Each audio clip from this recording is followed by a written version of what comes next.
Welcome to our Rolemaster Actual play session.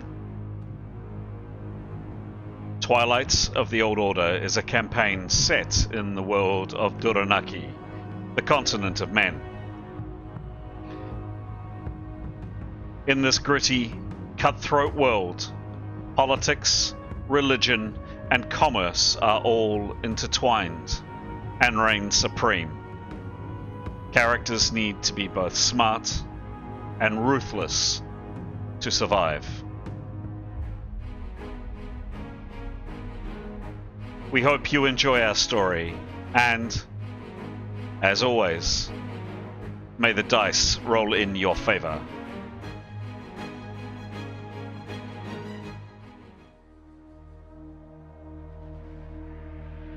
This is episode 168 of Twilight of the Old Order.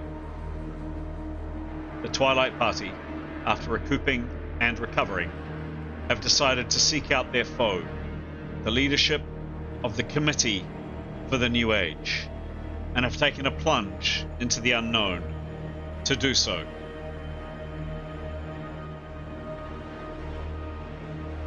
We pick up the story as the party are facing a strange hostile force, a mixture of lights and resonance that attacks via sound. Hello, my name is Chris, alternatively known on this channel as GM Chance. It's our great pleasure to welcome you to our story this evening.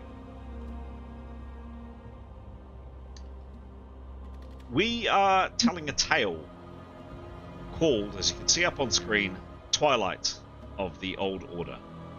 It's a tabletop role-playing game using an old, crunchy, some would say, role-playing system from the 1980s called Rolemaster.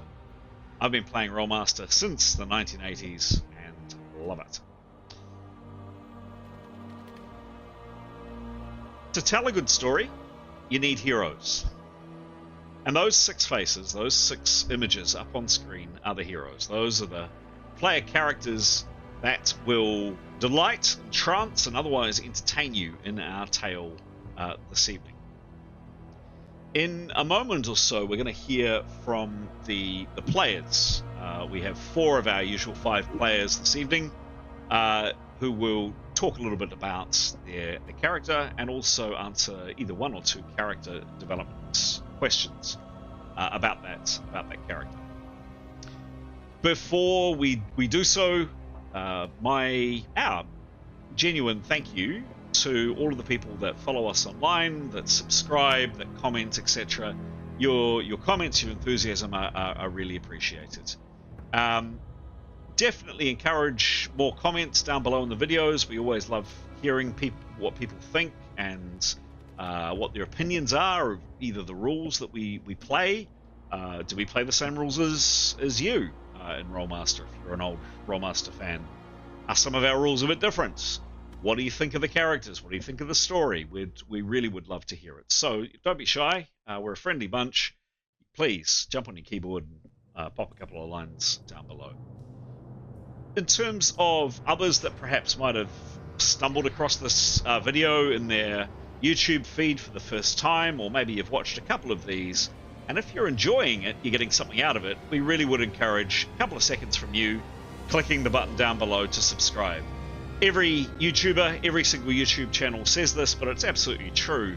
The more subscribers we have, the more interaction we have, the more the YouTube software, the algorithm, picks up on people's interest and ultimately helps other people like you find our stories. So a couple of seconds from you down below would be really appreciated. Last comment from me. If you head over to the poll section of this channel, you'll see that there are a couple of new polls up, just asking people, just out of curiosity really, when and where they watch or listen to these videos, or perhaps the podcasts that they may listen to if they don't watch the videos, and also just a little bit about what may have caused you to select this video in the first place. Maybe you used to play Rolemaster back in the day, maybe you're just interested in tabletop, maybe you found us purely by accident. if you've got a second or so, we'd be curious to hear, hear your answers. Right, more than enough from me at this stage. We are going to, as I mentioned before, turn to the players of the stars of the show, the heroes of the show, faces up on the screen, to describe a little bit more about their characters. Just as a bit of background, each week I send out, on a Monday, we play on a Wednesday night as we are tonight, I send out on Monday a series of questions out to the players to mull over and ultimately now to answer about their character. It just helps flesh out their character a little bit more and provides us with just a bit more understanding about the avatar that they're playing. Tonight, we start with Graham. Graham, the mic is yours. Hello, playing a couple of characters tonight. First of whom is Severin. And he will answer the question, what's the most hidden or secret place your character has discovered, which is relatively straightforward because we're probably in it. Or at least we're in it, potentially to see what comes out. But essentially we have not only discovered an ancient underground site that dates from the Lords of Arcana time, which in game time is about, many thousands of years ago. Not only did we start looking around this very ancient place, we found secret passages and doors and explored an extensive compound, underground dungeon area that probably had not seen anyone pass its way for millennia. So in terms of most hidden or secret, that would probably tick that. So that's very much our sort of Howard Carter moment in terms of poking around. Only a lot less gold and a lot fewer rubies and more things that want to kill us seems to be the order of the day. I don't know, didn't Howard Carter's expedition die of curses or something, or am I making that up? That was just Daily Mail nonsense, I think. Okay. It went absolutely, it was rubbish. Yeah. A few people died, but his patron was about sort of 98 anyway, and then he died, so I mean, that wasn't that surprising. Okay. So yes, and so we've now teleported into another Lords of Arcana site, which we assume is also undisturbed, although since we've come in the back door, we're not entirely sure what lies ahead of us. Second character I'm playing tonight is Tenya, and she will answer the question, what is the most cunning adversary your character has encountered? I suppose the person who springs to mind is a person by the name of Twilight, who the party first encountered when they hitched a lift on her ship. And we sort of, struck up a friendship, and one of our party actually slept with Twilight, so that friendship soon developed. That character's no longer with us, not connected. And later, however, we discovered that after having met her a couple of times back in the big city of Jebai, Rima, we discovered that she was actually an agent working for the TPP,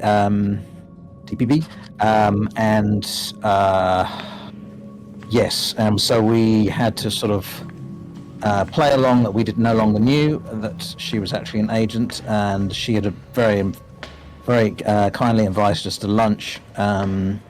But we came prepared and ended up with a quite dramatic battle taking place in an apartment about 6 floors up, involving about 30 or 40 people. In the end, the apartment was burnt to a cinder, and we left nearly dead.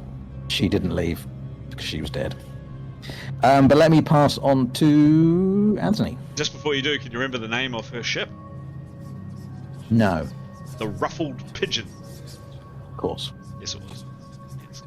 There we go.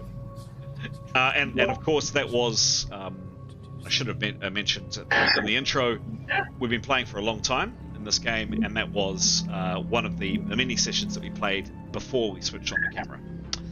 Anthony, the floor's yours. So for Eskel, what's the most cunning adversary your character has encountered? And that was when, probably just a mere few weeks back, we were on a certain Death Island, We had to go there, and we tried to assault this cave, and there was this spider thing, and it also used that ability to move around and get up and down the cliff face in the cave.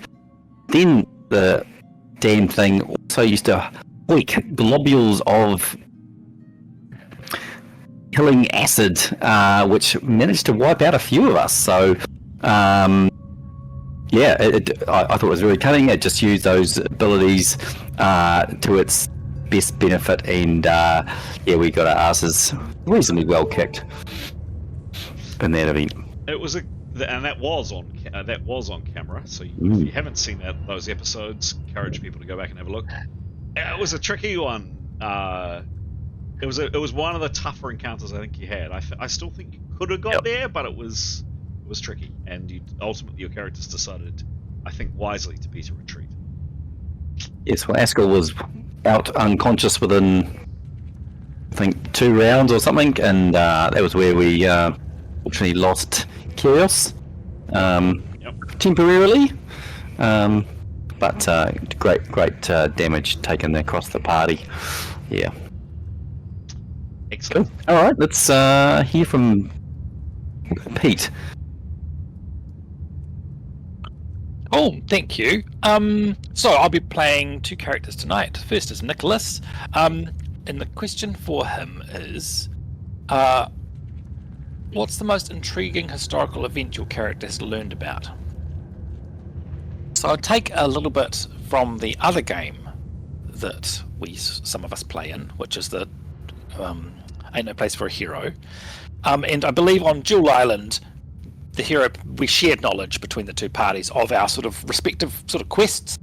And Nicholas was very intrigued to learn about M.E.R.P, who is the sort of an ancient lord of Arcana who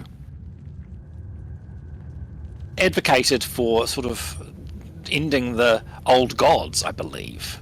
And he found, which was sort of what the Turang people who are the hero party are up against are trying to battle as well. So the sort of ending of the old gods and the ending of magic and the ending of religion. I think the whole of the kingdom of Turang, or the people of Turang, want the end of those things. But I think more specifically, M.E.R.P was seeming to be able to, historically, as a Lord of Arcana, he wanted to do that, and somehow they're trying to mirror that on day 0. That's the other side of the Turang people. So Nicholas was really intrigued to hear that history from the hero party about, quite interesting. The other character we're playing tonight, because Jada can't be with us, because Stara can't be with us, is Jada. And question I think I'll ask about answer is, how does your character feel about the balance of power in the world? And related to that sort of information about how Turang are, I believe, keen to do away with the old order, so that's the old gods, non-human races, and magic. I think that now Stara can correct me if I'm wrong, but I do think that Jada would be not keen on that, in that she uses magic for healing, and she's a strong believer in El Tumar, who are gods. So I think that the Turang are wanting to get rid of thinking all religion should go. So in terms of the balance of power, I think she wants the stronger sides to be the religious side, her side.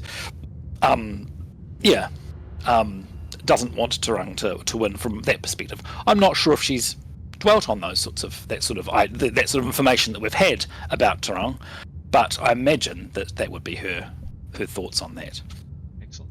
Thanks, Pete. And our thanks to you for picking up this character for Stara while she's away. Just one last little caveat from me, as well as these fanatics. That's one view of them. Fanatics, of course, is a loaded term.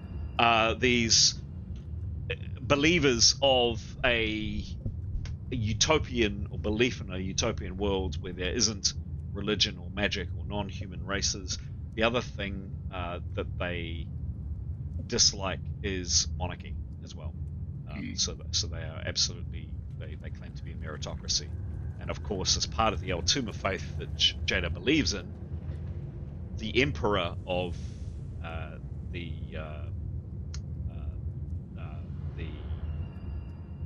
gargantuan Arabic type world is sorry, I just lost my train of thought there. The emperor is indeed one of the gods considered part of the Altuma faith. So the nation that she is from combines both its political government with its religion. Another reason for her not to like Tuarang's philosophy. Yeah, Precisely. Thank you. Yes. Cool. Sorry for the lengthy interlude there from me. Great. We have one last player. Last but by no means least, Giles. Thanks. And so I play Yotto. The question I'm going to ask for Yotto tonight is, how does your character feel about the balance of power in the world? And I think, bearing in mind what you've just said, Chris, you'd say that's all absolute trite nonsense, and considers the balance of power in the world to be totally off.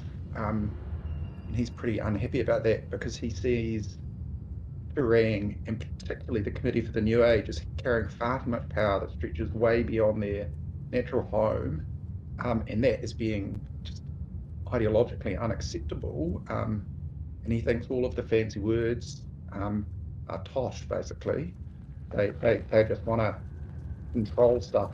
Got a bit of a personal reason for that. Mother died at the hands of a bunch of baddies. He later discovered to be the Committee for the New Age. And he had the unpleasant experience of essentially watching his father be cut and then hung and found guilty of treason because he elected to share such a view when they came into the town they moved into called Haggai. They were in Haggai because they were looking into the Celestial Library, which is a large library in Haggai where Yotto spent a large amount of his time, about 60 years. And he knows that there are texts about the Lords of Arcana. And so he's really fallen in with this party because they share a view about essentially the imbalance of power as it stands in the world, and he fit to right that, at least as he sees it. Excellent. Thank you very much, and well met, one and all. There we go. Up on screen are the 6 characters. They are now named and in colour, so we've now heard a bit about each one of those. Now is the time we turn to Pete as our scribe to fill us in a little bit about what happened last time. Pete, I've got a map up on screen, and I'll do my best to keep up with you with what you describe. Mike's yours, please, Pete. Awesome, thank you. So last time, so as Graham mentioned, we were sort of in an underground ruin, basically Lords of Arcana ruin. And we started with a bit of a puzzle last time. We were exploring, and we'd come across this room that initially was bare, and then suddenly there were images of what we assumed to be the Lords of Arcana feasting, basically, or doing their thing, but they were there or not there. It was very confusing.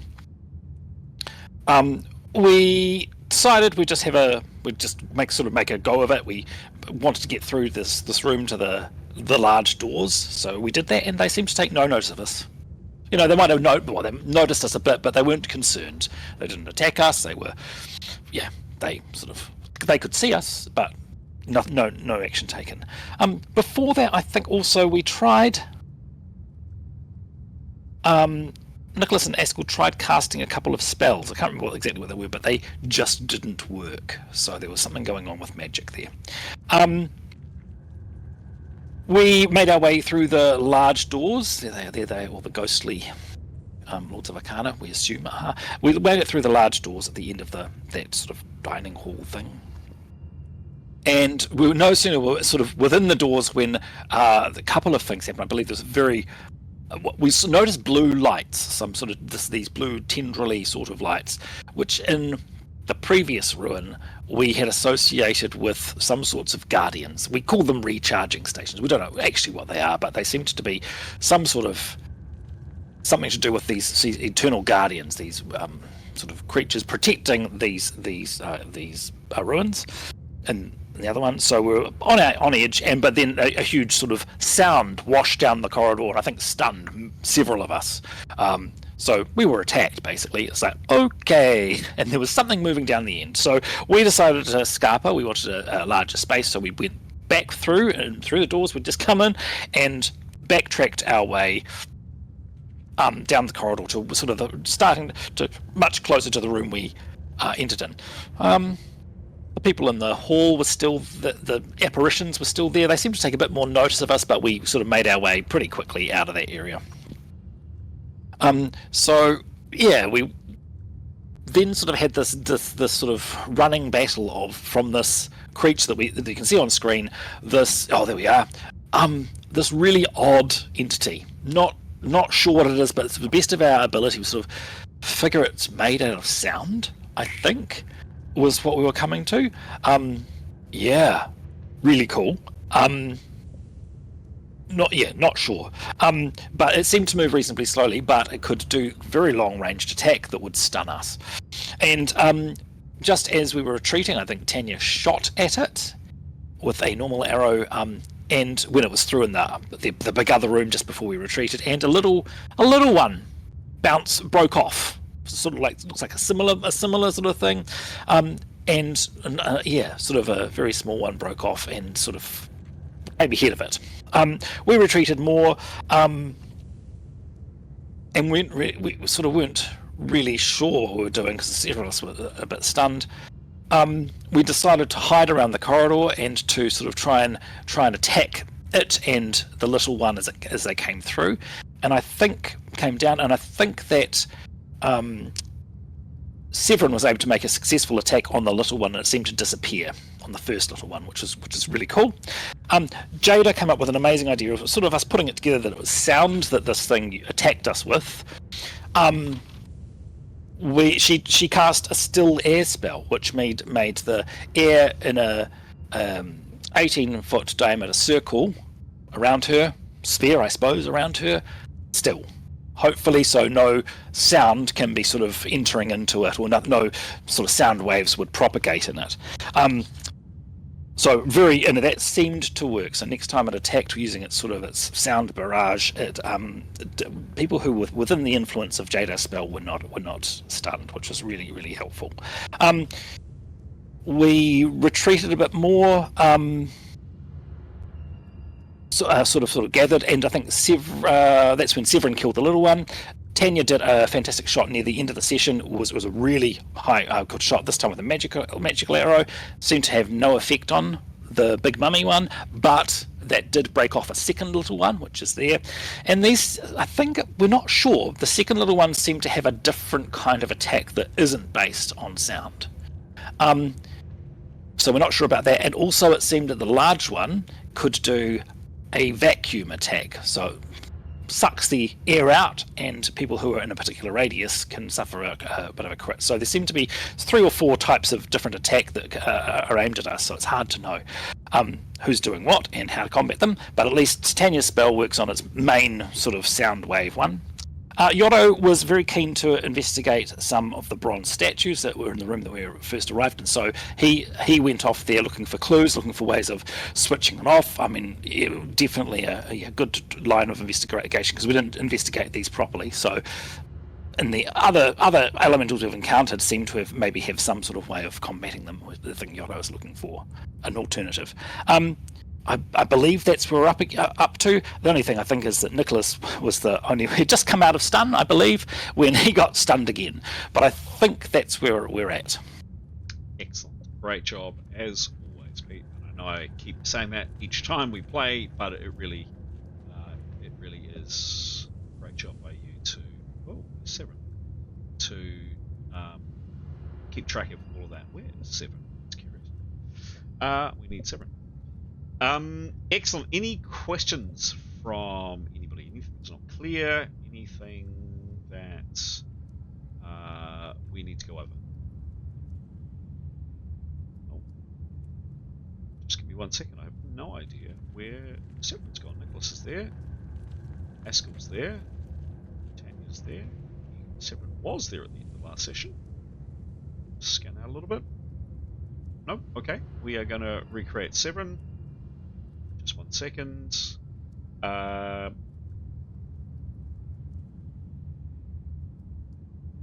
this. It's fastest. Sorry, guys. I have no idea where that character's gone. Boom. Isn't this the big horror reveal? That Severin's actually the big gas man? Yes, yeah, that's right. Absolutely. Boom. You guys get to see. Maybe you don't get to see stuff. Can't show you too much. Images. Severin. There we go. Sorry for the delay. Right when we're about to start. It's the first one. Yep. Load. Second one. Yep. Load. Yep. Import. Yes. No. Change that name. Severin. How curious. Severin had just positioned himself just there. There we go. Okay, good. We're now in place. So 5 characters in this area, 4, Jadar and 4 in around her in her little bubble. Severin off to one side there, and then Yotto through in this room investigating. Okay, if you're sitting comfortably, if you're as curious as I am to see what on earth is going to happen next, let's start the game.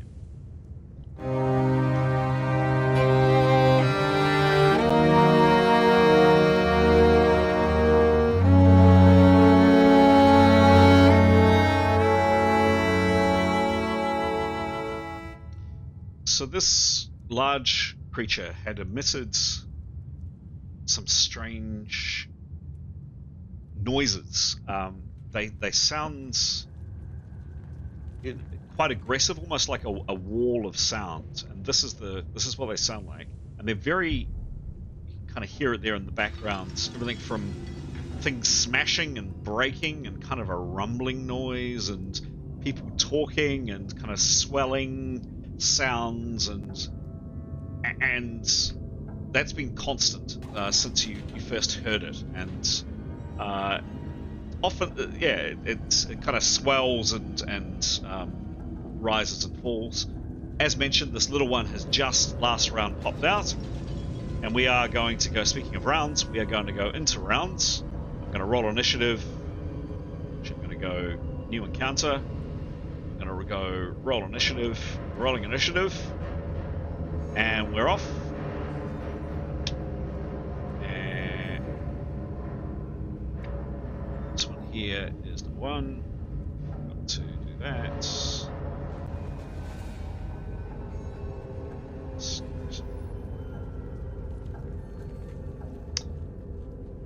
And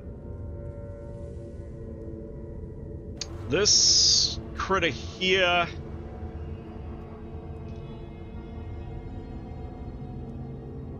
emits this sound again. I think it comes from it. It is hard to tell. This sound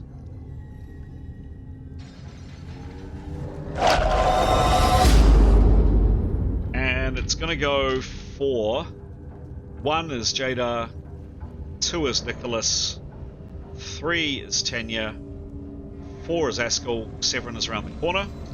1d4. Type it in the chat.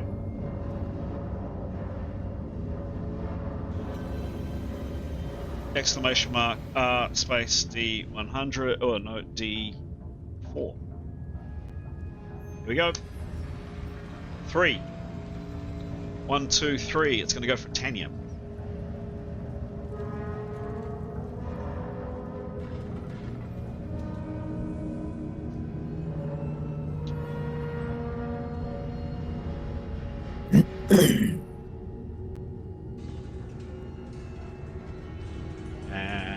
Okay. Oh, there's the 94. Tanya is wearing leather, I believe. Is that right? Leather coat. Yep. Okay. Tanya, what level are you, please? 9. 9. Cool. Okay.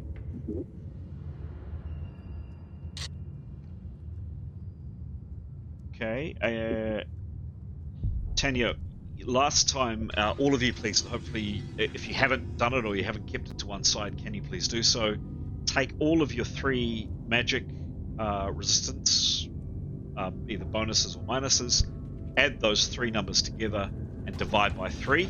And Graham, can you give me that number for Tanya, please?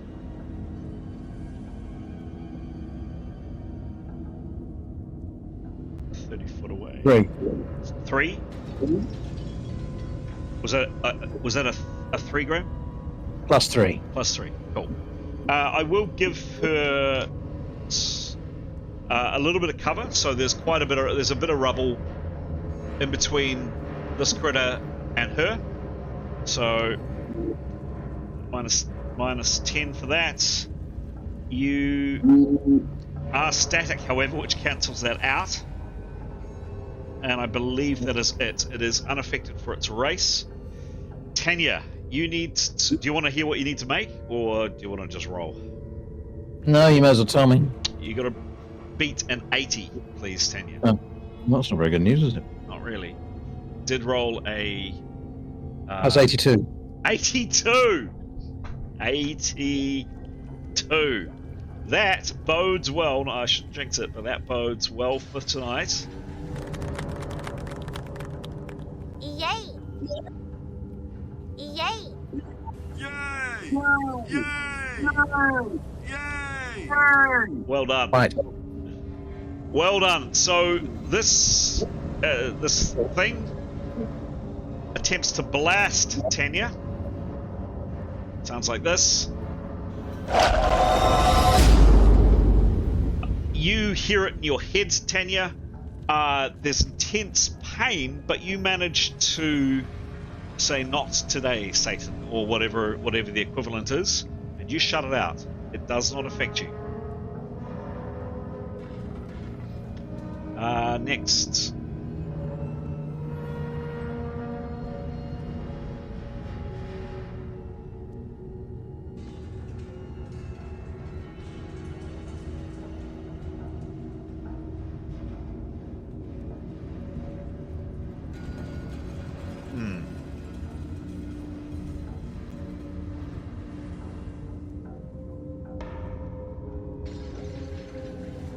Okay.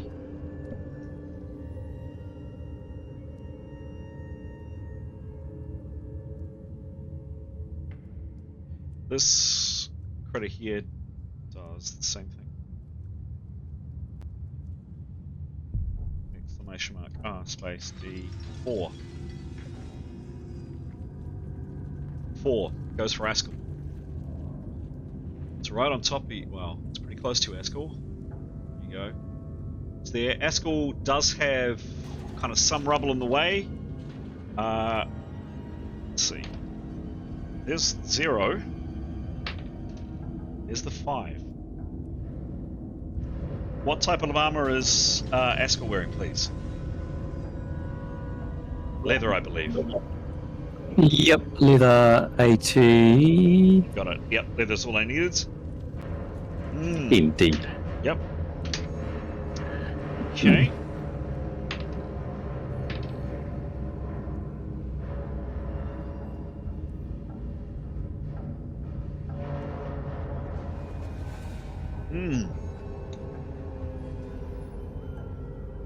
Yes, this massive, this shifting mass of kind of tentacles. You can almost see up on screen. I've tried to kind of capture what it is. On screen, of course, we can see one complete shape, but that's not actually what it looks like. It's kind of this blend of these twisting strands of light. Sometimes it resembles a figure, and you can kind of see a head here where the cursor is. Sometimes it's just kind of a ball of these strands of light. Anyway, this thing doesn't do anything this round. Next to act is Jada. So she was crouched, I believe. So 20% to stand. Yep. And she's going to crouch at the end of her end of this round. So she'll use. Where is it? 60% movement. I should have had this prepared. 1. Yep. Sorry.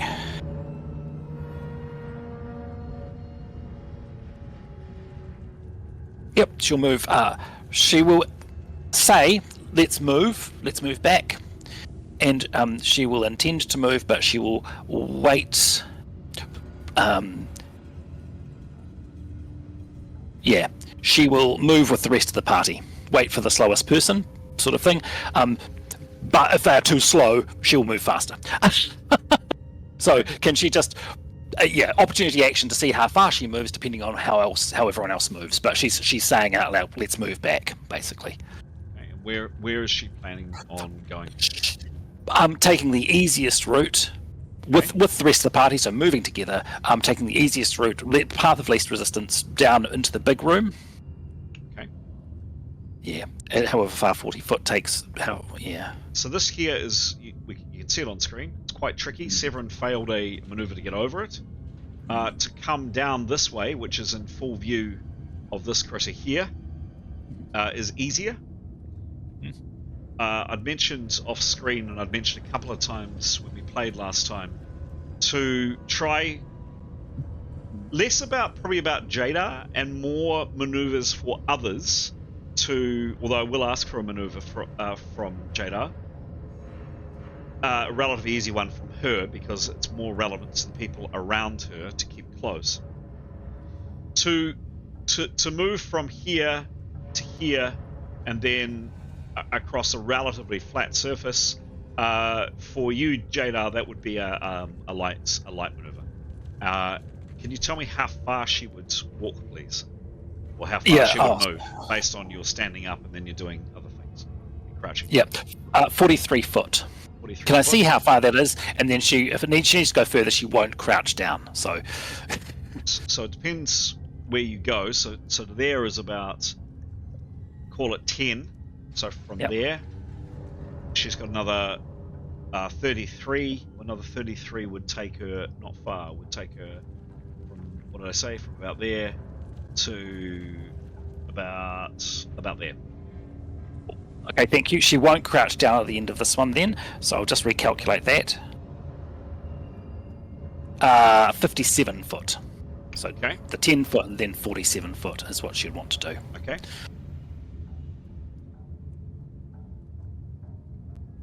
Okay, there's 48 feet there, so she should be there.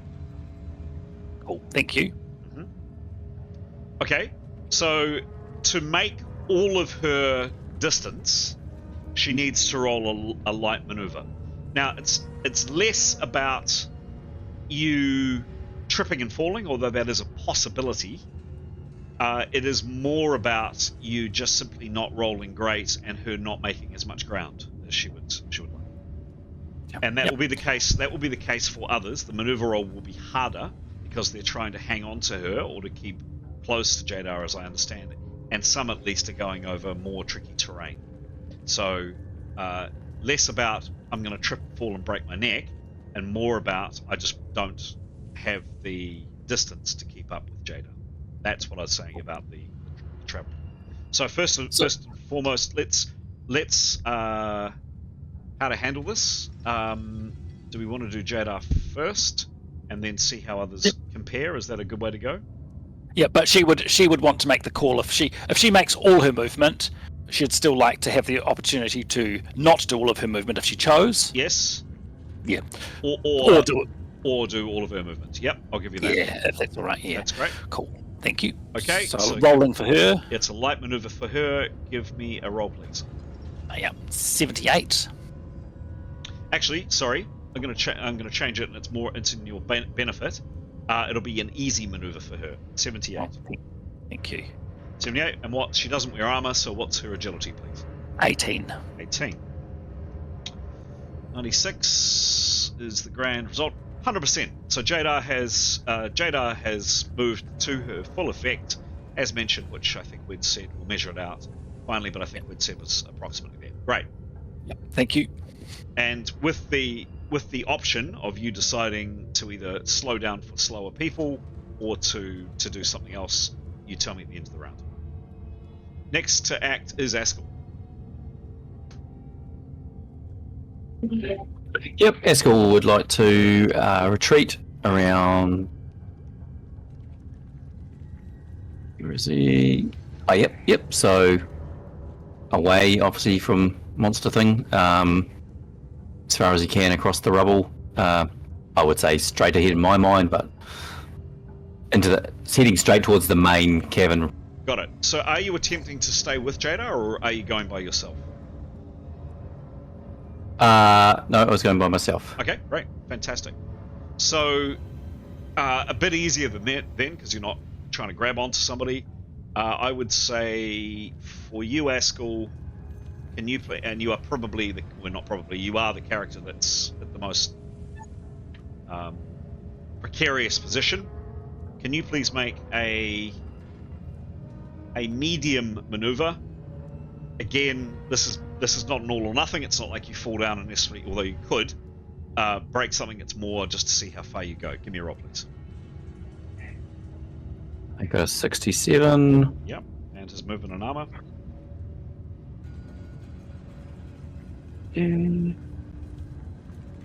It's +4. +4. Cool. Thank you very much. That is a 50%. So what's 50% of his base movement rate, please? 30. 30. Cool. So you tell me where you want to put him. 30 foot that's 30 foot there. So you tell me where in that area you want him to be.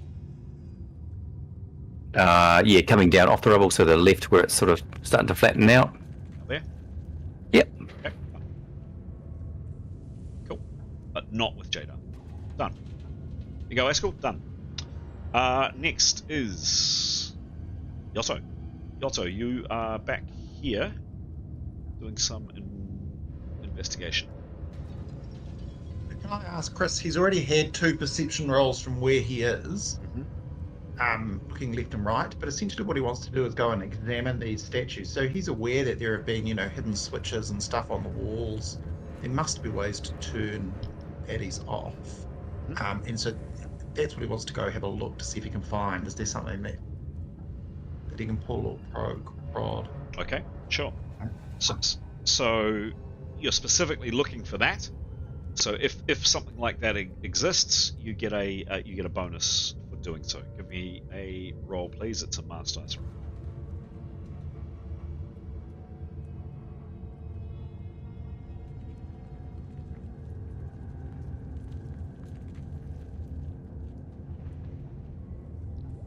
What was the roll? Low My job. apologies. 59. 5-9. Thank you. Cool. And what's his perception, please? 58. Yeah, cool. So Yoto, you've got a torch, I believe, up. Yep. You are, you're scouring. You're getting up close. You're peering at these humanoid-sized figures. You thought maybe made of bronze with a length of chain suspending them from the ceiling. You're looking around each one. That perception roll, you've taken in a fair bit of this. You've got the torch up to the wall. You're looking up, down, below. You're looking behind. You're looking at the chains. Yoto, you can't see anything. I'm sorry. Thanks.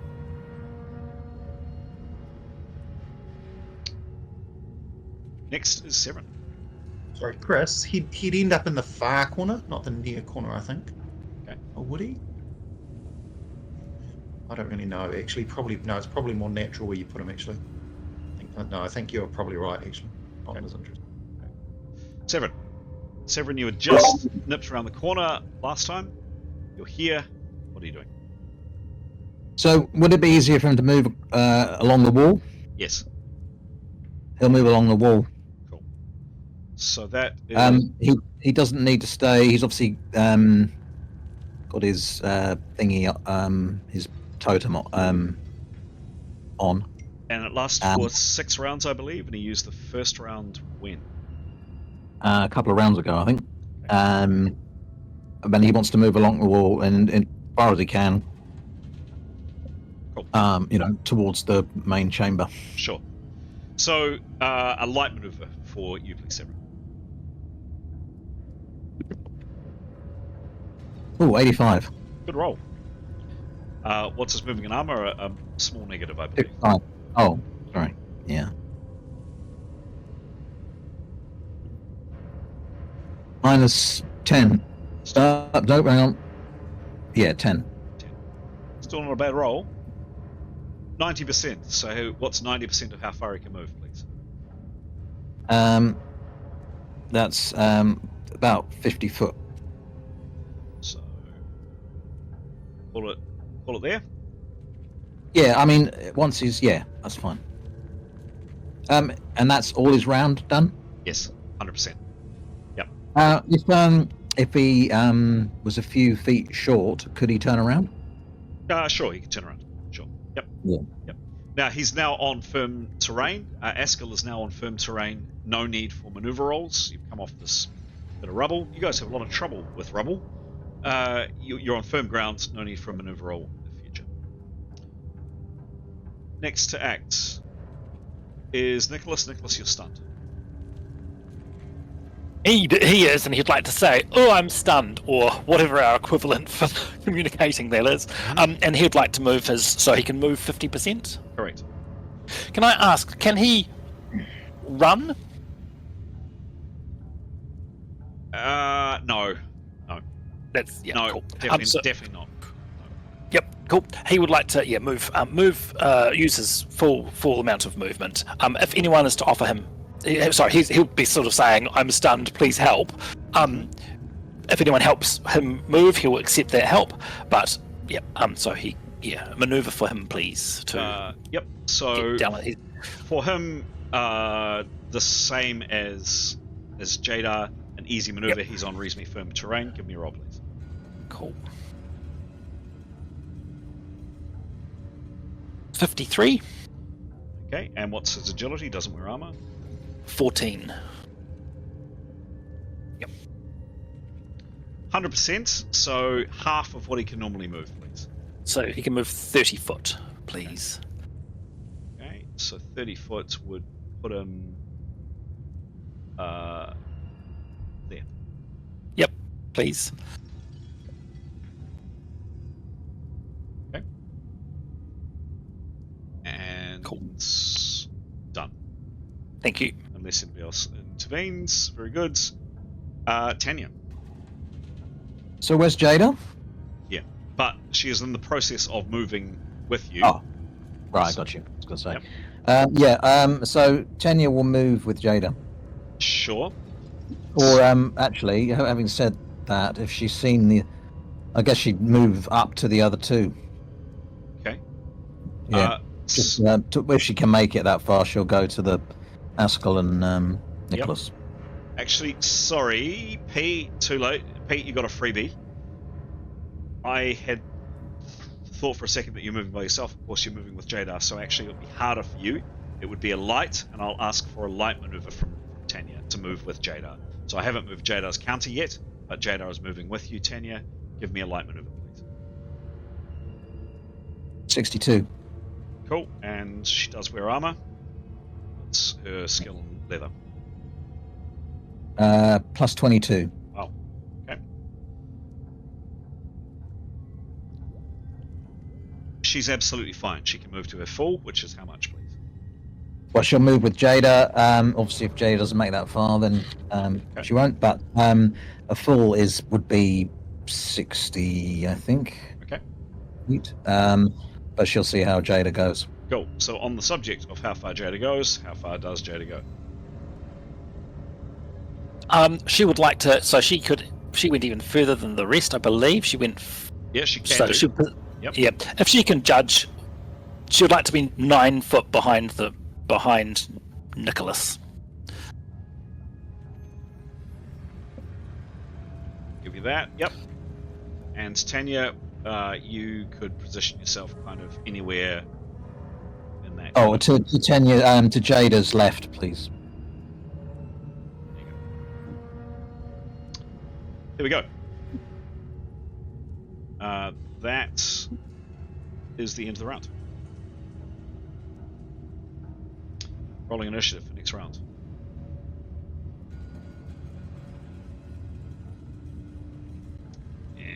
Okay. What are we going to do with you? Pop you right there for the second.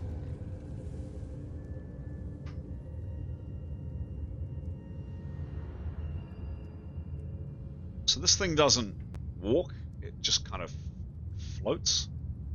It's going to put it there. It's probably not quite there. It's probably the base of the stairs. And yeah, it just kind of hovers. Comes out and hovers. Quite doesn't move far. Certainly doesn't move fast.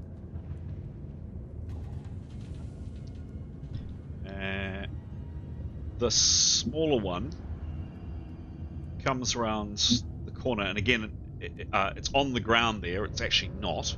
It's hovering probably at about that height, or floating. Floating is a better word. And as it does that,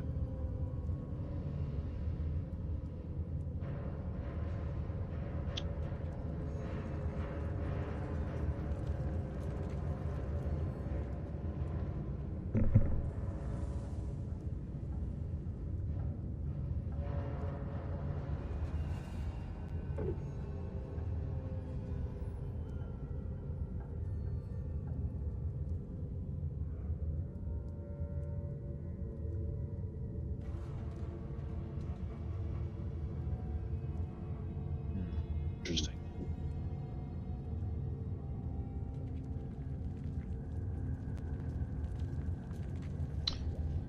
As it comes around the corner, there is this mental blast on. Whoops.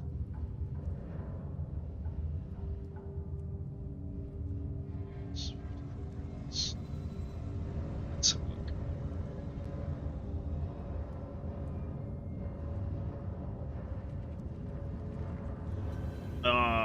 Yep. Everybody.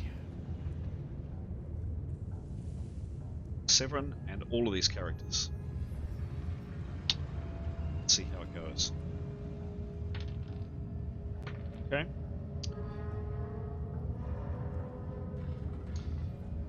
So in your heads, there is this noise.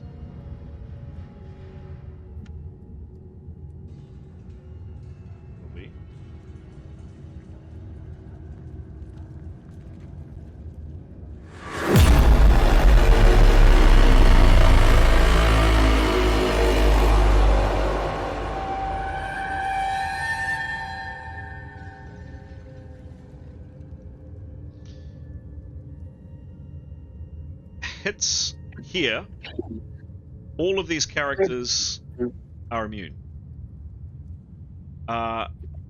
Also hits Severin, you're immune. Doesn't affect you, but you feel this this wave of something. Was it in your head? Was it sound? You don't. Whoops! You don't know, and I just knocked my dice off the table.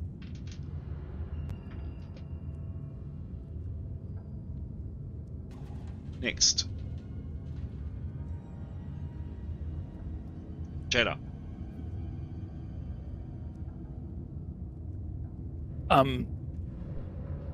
He will say, let's get round the corner. And she would like to, same as last time, not moving with people, allowing people to go first, and she follows up behind, basically. Okay. If that makes sense. Yep. So, nothing to impede you here. And where is she planning on going? Where is her intention? Yeah, around. So to the.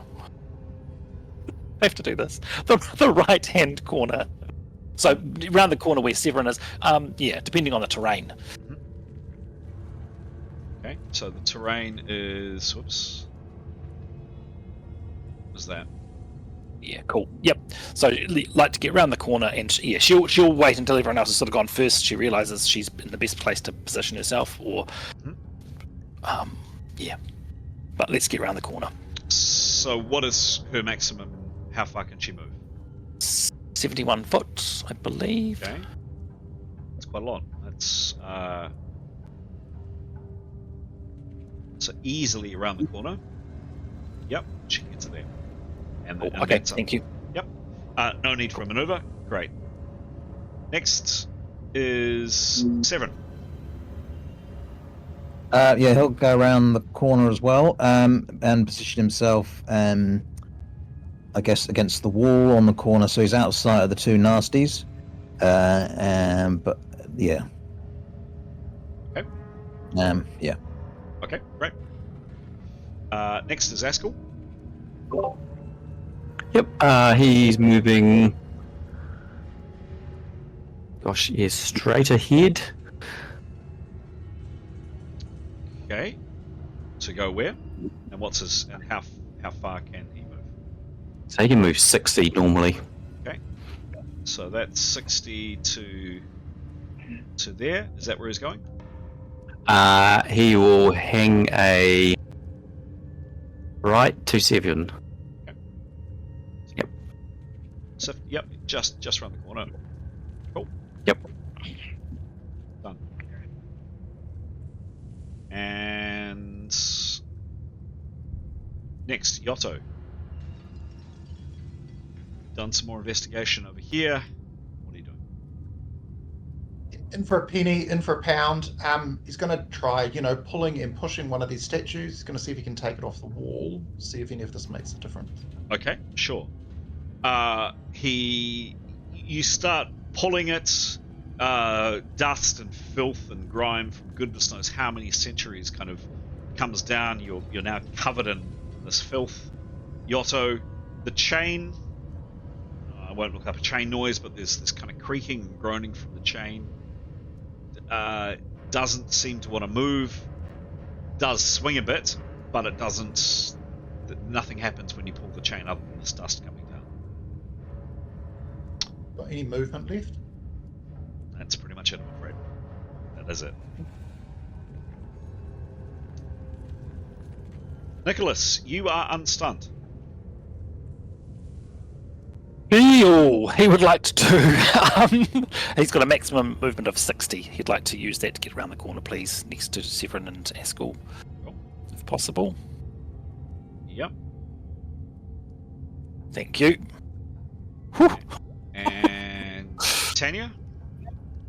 Tanya will also go around the corner, and if she can also put an arrow, when she gets there, put an arrow on her bow, she will. You can do that as you're walking or moving. Yep. Yep, so I think so she'd be ready to fire next round. Sure. And so possibly a little bit closer to the corner for that reason. Okay. Tell me where? Just so out of sight of the griblets, yeah, just next to Severin. And Jada? Yeah, round the corner, please, and within 9 foot of Tanya. Her judgment of 9 foot, but keeping close in. Okay. Fantastic, thank you. Cool. I guess. Sorry, in terms of an exact position, Chris, if Tanya's got a feel of how fast those little ones are moving, she wants to be far enough around the corner that if it moves forward, it won't see her. If that makes sense. So if that means coming back a little bit, she will. Okay. She hasn't actually really kind of noted. She knows they move slow. She doesn't know the exact distance. So keep it there for the moment. Okay. That is the end of the rounds. By my counts, Severin, this is your last round with your totem. You had 2 last session, I think we agreed, and this is now round 4. So, initiative, rolling initiative. Okay.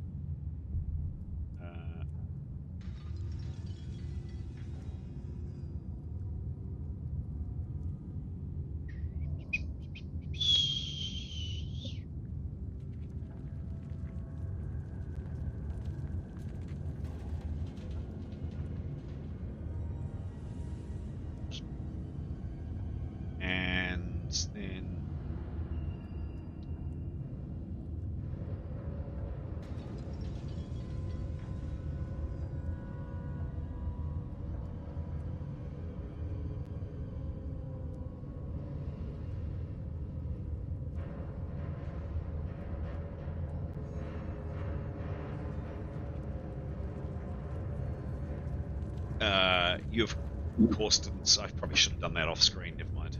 I didn't. First to act is Jada.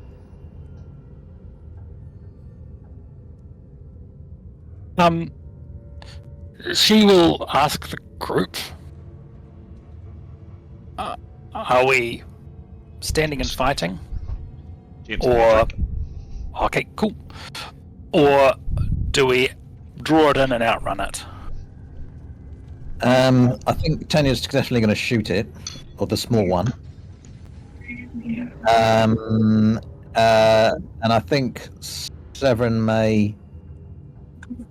I don't know. What do you think? Do you think that we should? The little one's going to come around the corner first, and we can attack that. Yep. Or do we have one round of attack and then all move? Mind you, it can do its scream from quite a distance, can't it? And so we just got to keep within Jada. Yeah, Jada. So, but as long as we're within Jada's. So sphere. how about one round of attack and then retreat, something like that? Yeah, cool. Okay. Yep, sounds good. Okay. Jada will. Opportunity action too. Oh, sorry, she will. Well, she used. All of you used up 10% of your action having that. Yeah. 15% of your action having that quick chat. Yep. She will. No, she will hold, and so she'll confirm. Okay, we'll attack it once and then move back. Basically, she'll just sort of reiterate what people have said, and she'll hold. Okay. Very good. Thank you. Next to act is Askell.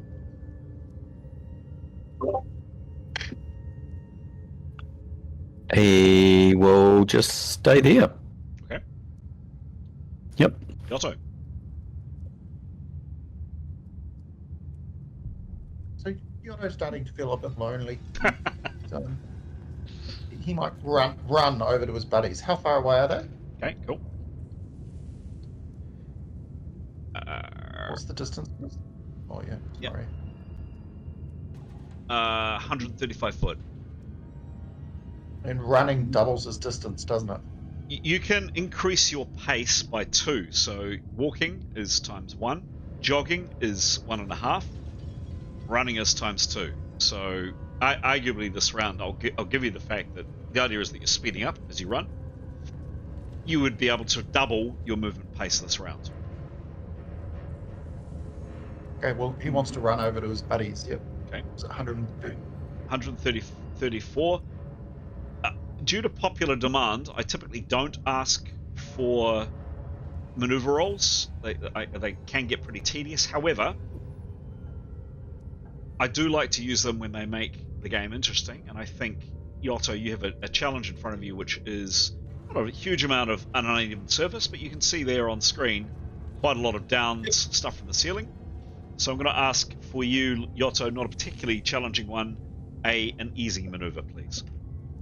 Give me a roll, please, based on your agility.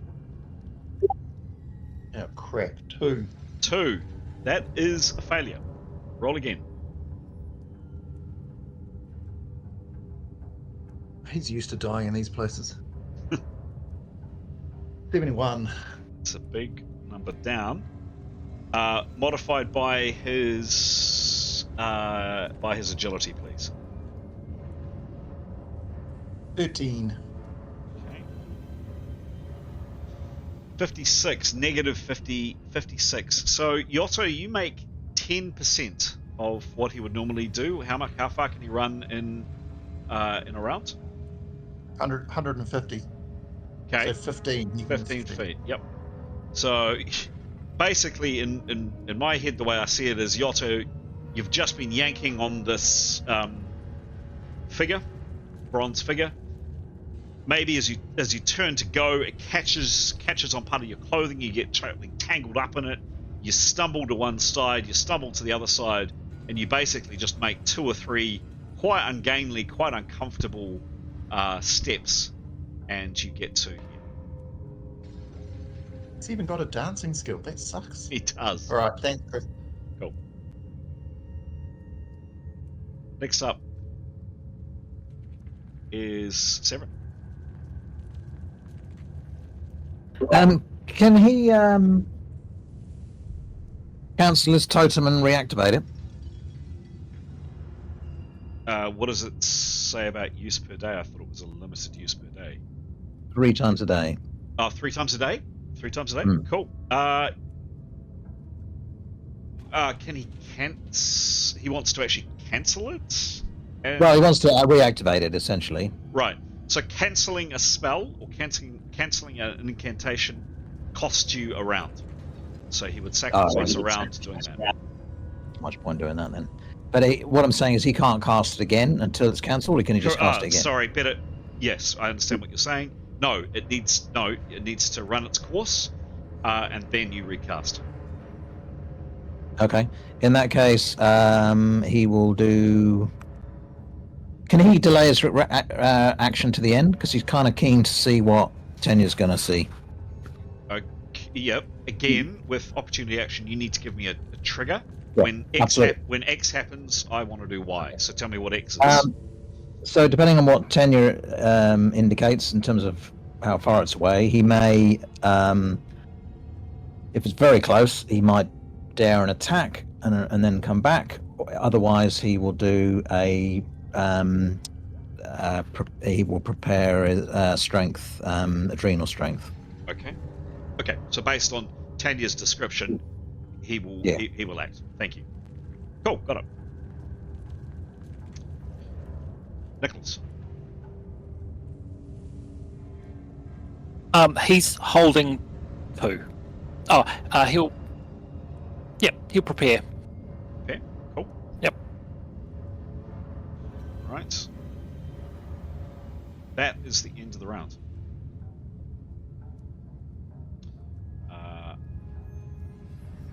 Does Tenya go? Oh, sorry. Yeah, where did Tenya go? Yeah, last. Yeah, she must have rolled really, really badly, or the dice did. Sorry. The bird is usually last. I still have the bird on my tracker, and Tenya was last, and then Severin wanted to act on top of that. Tenya was the very last. Tenya, your action. So her plan is to step out, fire at the little guy, and step back again. Okay. And she would like to say in distance roughly how far away it is. Okay. So sometimes you need a perception roll to spot something. Not in this case. This critter is hovering about there. You're looking for it. You would say the distance is 50 or so feet. Oh, right. Well, she'd call that out anyway as she was doing all that, but she'd like to fire and then duck back in. Okay, sure. Give me her shot, please. 54. There is no range penalty. There is no range bonus. And 121. Cool. Plus. And that's include magic arrows and yada yada yada, correct? All of that Cool. business. Cool. Cool. Straight shot. This is a magical bow, correct? Yes. Yep. Okay. That is a critical.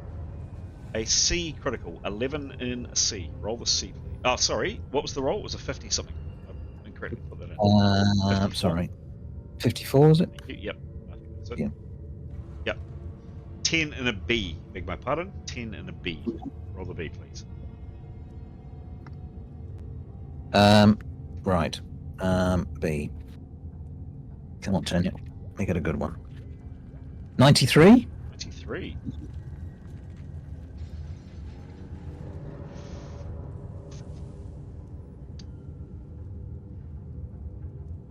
Yeah, it's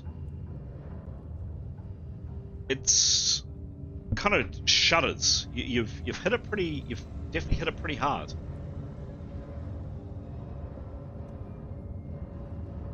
No other effect. It still remains where it is. So no more hits or anything? Or... Yeah, another 15 more hits. and she then, well, as she does that, announces that it's 50-footish away. So Severin would prepare his strength maneuver instead. Okay, great. And she stands back around the corner.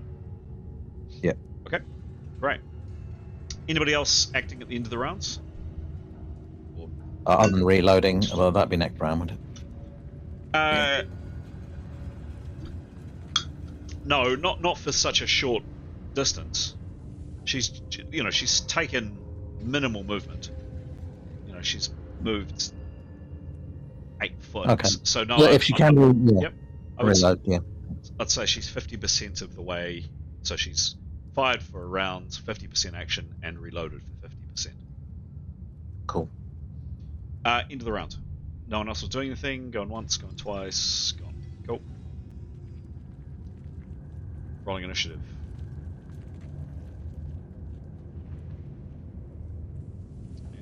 Might just do this off screen actually. Give you guys too much of an advantage. Oh, quick question, Chris, while we're doing this.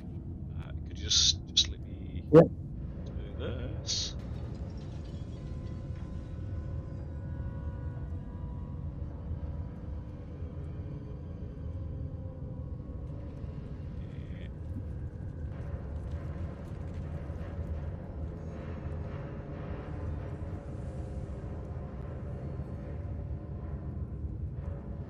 Yes, Graham. So I'm thinking about similar weapons, and obviously, double-bladed weapons are in a different category to single-bladed weapons. If you're trained in a single-bladed weapon, can you use a double-bladed sword at all?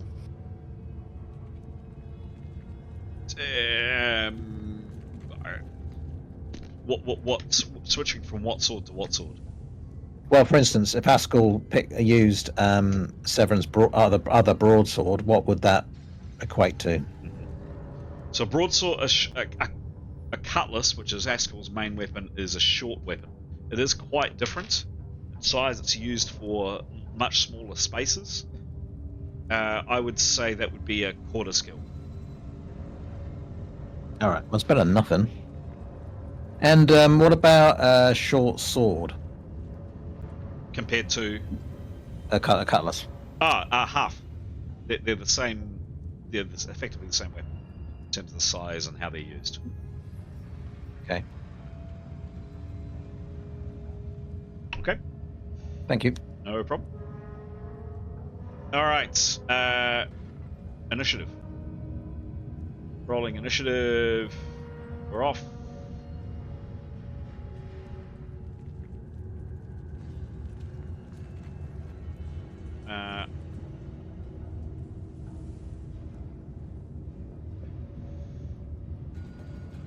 Haskell. That's not Haskell. Yotto. You're standing here. This little critter is kind of there. Or did do what I wanted to do.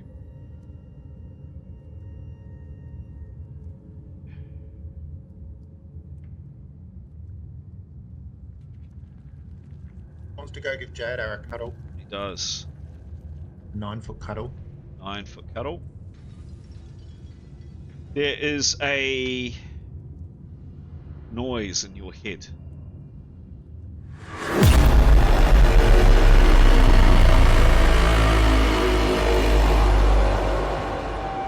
Yotto. Yup.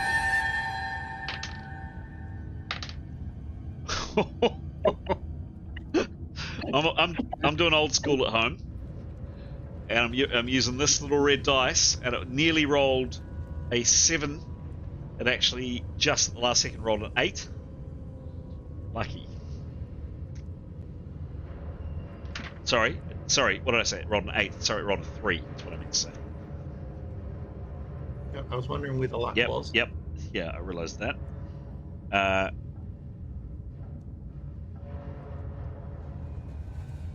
Okay. You are what level, please, Yotto? 8. 8. Thank you. 4. Cool.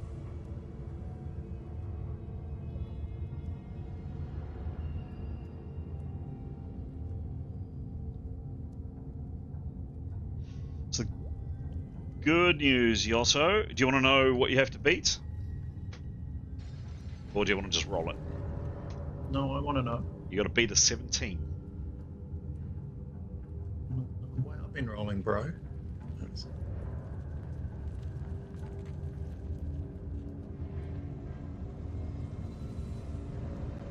16. Woo!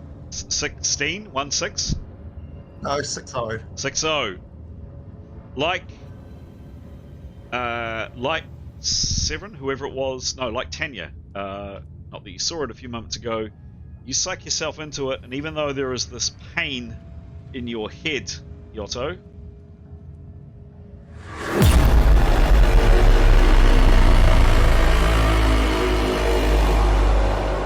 actually, that was the wrong one. It was actually this one. Never mind. That one, sorry. You resist. Nice moving. Nice going. Next. Jada, you are next to act. I don't get to move, Chris. That's it. That's my whole turn, is it? No, this is a new round. Oh, sorry. That was its turn. Jada would like to say, let's move back, depending on how close it is. So she's saying that to the group. Then she would like to opportunity action, depending on information of how close it is from whoever's going to look. If she's assuming someone's going to look around the corner.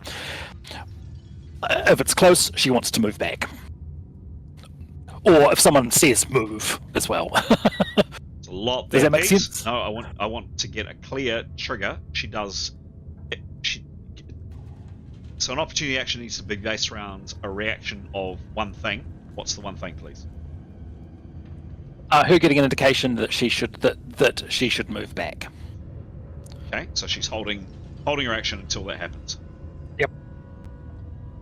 Great. Askell.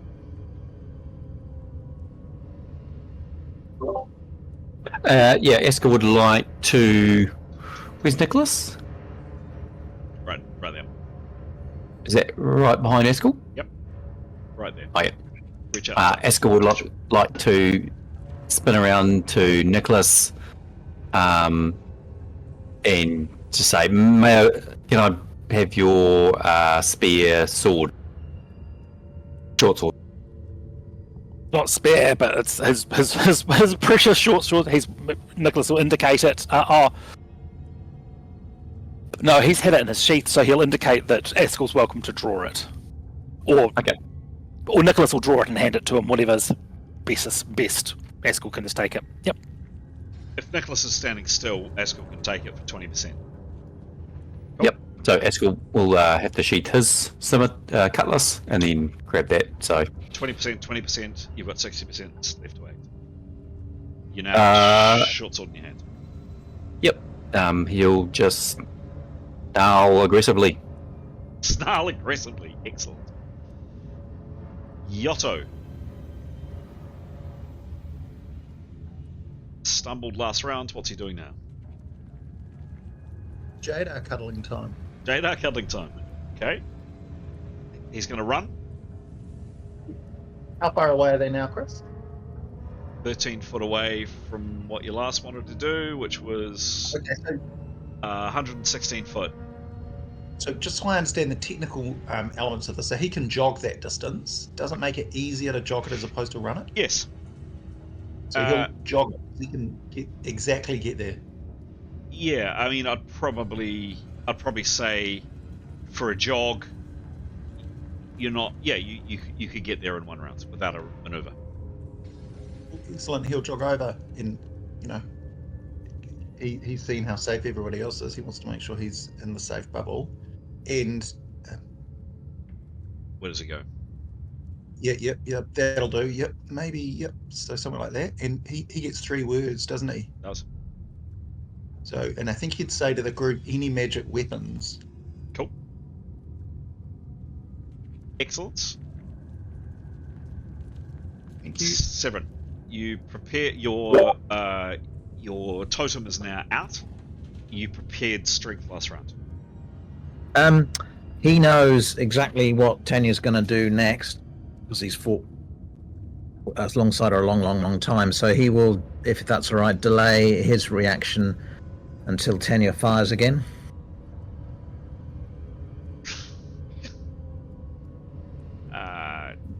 Not really. You kind of got to.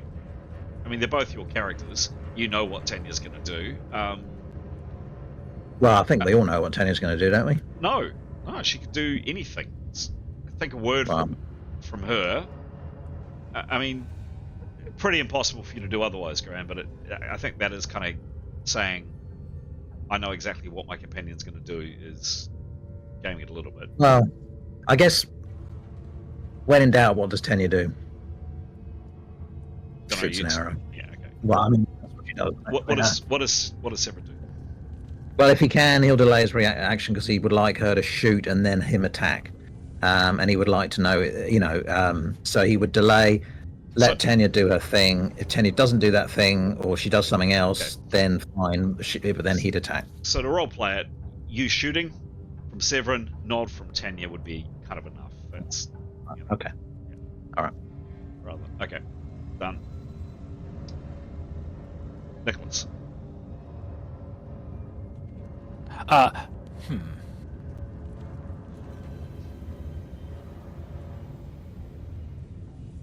Yeah, same as Jada. Holding until he gets the indication to move back. Okay. Tanya. Fire. Same as before. Step out, fire, move back. Little guy. So this one here is.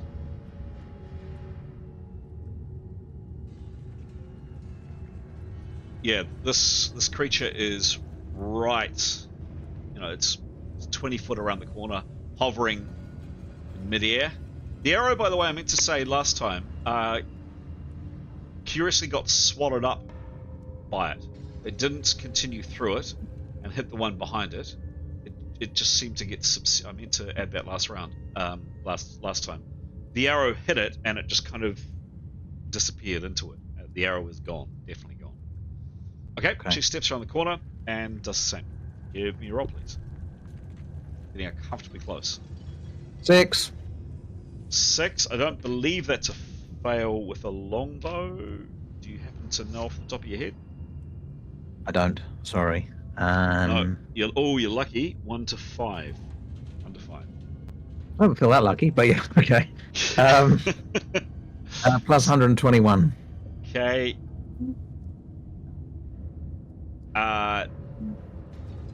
This time. Do I get range? Oh, sorry. Do you get range? Range modification. You do if it's less than 10 foot. If it's between 11 foot and 100 foot, which it is, it's plus 0. So no range. This time, however, the arrow does clip it for 4. This time, however, the arrow, it doesn't do a critical, and the arrow does go, kind of grazes this little critter, skims through and does hit the one behind, and there is this noise. Oh, there's not this noise. Oh. And another one appears.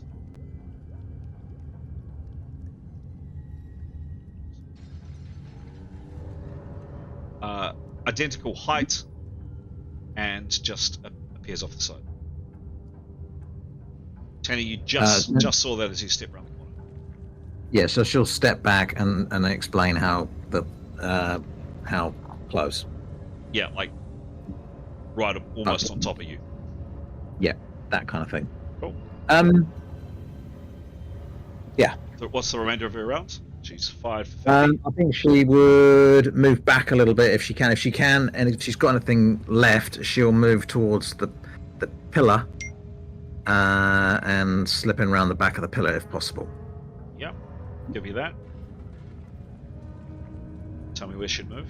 I mean, she's got 50%, so she can move 50% of what she normally would. So yeah, I mean, she wants to be out of sight of those nasties. There. Yeah. Okay. All right. Next was anybody else with a held action with a opportunity action doing anything this round? Yeah, Severin is. Cool. What's he doing?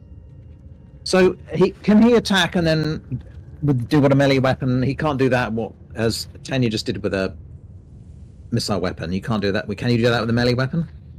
So any attack is a 50% action. If you can move and attack, you can do that. You can also charge, as we've talked about a number of times. But what I'm saying is I couldn't hit and then turn and run. No, because you're engaged in melee, so you have to make a disengage melee maneuver. All right. Well, he's held this adrenal strength, so he's gonna round the corner and attack where Tenya's told him the little guy is. Okay. I mentioned it was hovering, so Severin rounds the corner. It is hovering up here. You will have so roughly where the cursor is. There are two of them. Yeah, they're up in the air. Yeah, I've been saying for some time that they're hovering up in the air.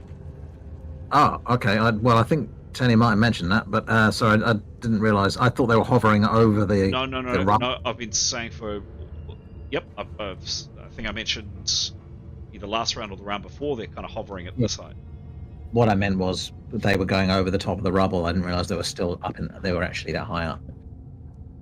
Are you saying that he can't attack them then? He can. He would just be. I would give them a. You could probably get the very bottom of one of them, but it would be at a. I'd give it a -20 to the attack. So he can, if he's not a tall guy to begin with, kind of leaps up, he could get a -20 on it. Could get it. He could hit it or attempt to hit it, but it would be a -20 to the roll. See, we've got any other alternative than just running and can't run away really, and we're just going to get nailed the next round, aren't we? Fuck it. He'll hit one of them. Okay. Coming around the corner, and for simplicity's sake, it's easier. I won't do it to both. If you did want to check the recording, you can check and see that I have been saying that they have been hovering. That's one of the reasons they were able to hit it Yotto. So they're both at kind of that height.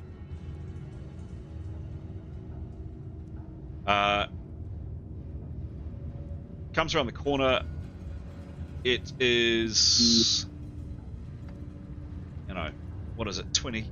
I give you a -10 to move, but it's basically a step. So it's -10 to move, and then -20 to reach up and try to swat it. So -30 to the roll, all told. But +10 for adrenal strength, yeah? He's got to roll that. How does his adrenal strength move work, please? He's prepared the last round, but he's got to roll it, correct? Yep. And it also takes up some of his action this round, does it not? No, previous round. Previous round. Okay, cool. Okay, minimum of one round of preparation. Sure, great. So, give me a roll for the adrenal strength. I think he's got a top 101. Is that right? I would say so, yeah. Yep, cool. Give me a roll. 80. 80 plus 82. Plus 82 for his adrenal strength. Yeah. Wow. Yeah. Absolutely fine. Sure, no problem. So he's only got -10 to the attack because the 20 from the range factor is offset by the 20 for the adrenal strength. We'll say he's attacking that one there, number 2. Give me a roll, Severin. 35. Cool.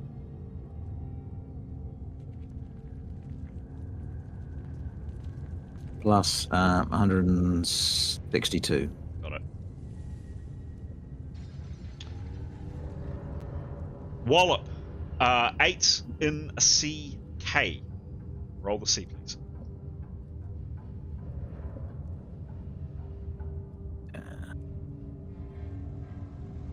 Come on, Severin. 40.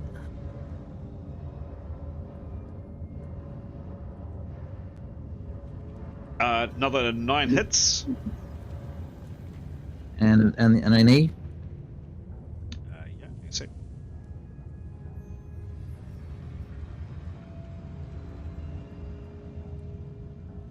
Just give me 1 second to set up the E.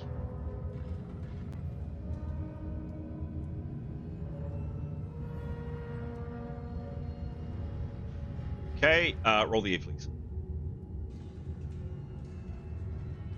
6. 6. Another 6 hits. Oh well. That's right. So Severin, he's not a tall guy, leaps up, swats. Sorry, Chris. Yep. Sorry, just to say that's double all that, of course. Oh, because of adrenal strength? Yeah. Cool, thank you. Thank you.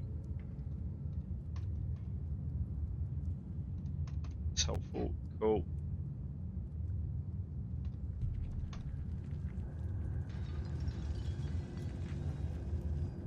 All right. Great. You wallop this thing. And you are standing there. A reminder, you have an unactivated totem around your neck. That is the end of the round.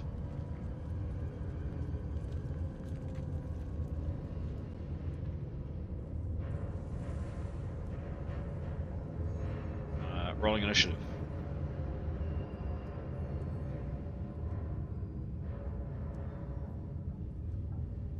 This critter here, right in front of you, you've just hit it with your sword, Severin. What does it do? Yes, it does this. Pain in your mind.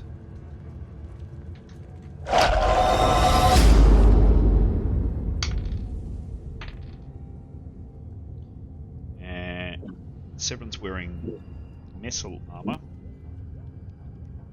Okay, and what level is 7, please? 10. 10. Cool.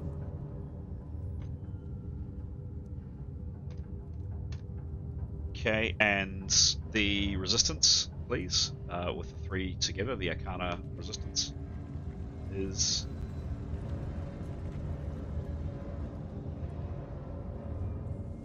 One minute.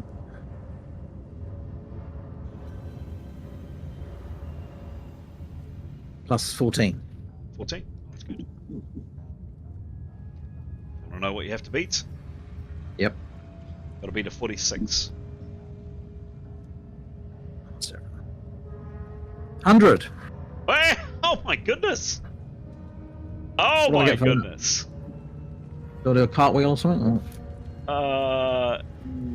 Where's my excitement noises?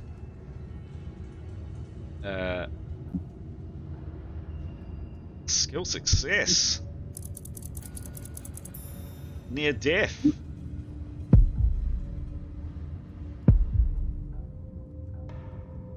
And then critical hit. Nice work, Severin. Good rolling. You just say, forget about it, pal. And it does not affect you at all. This thing, on the other hand, attempts to do something different. There is this wave, Severin, of sound that pours over you. Everybody else feels it here. The Yotto, you're carrying a torch. Your torch wavers with the impact of the sound. Tanya, you're behind the pillar, and the blast wave of this sound comes past you. Severin, you get it full force.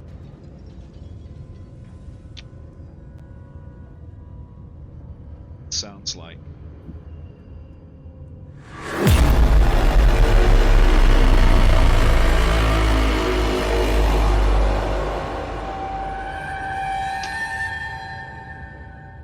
however, Ooh.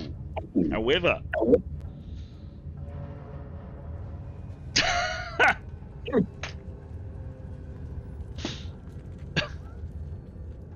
where's Severan's lucky? Sitting out tonight.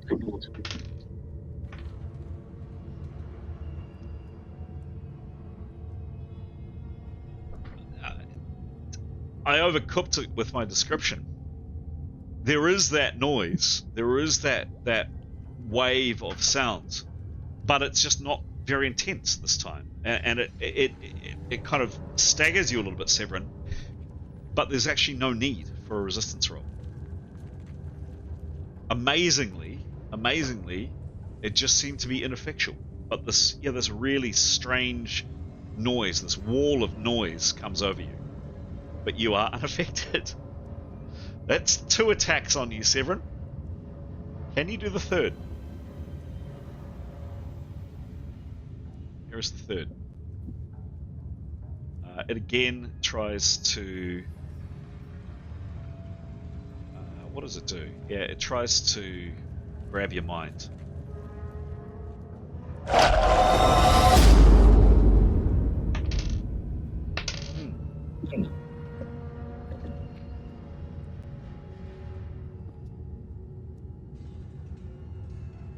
And you are 10th level? Yeah. I don't believe this.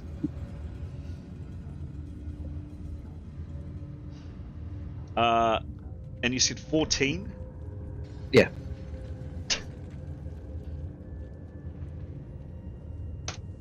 Severin. You just had 3 attacks on you. For the third and final one this round. You have to beat an 11. Can you beat an 11, Severin? Hope so. I'm Severin. 12.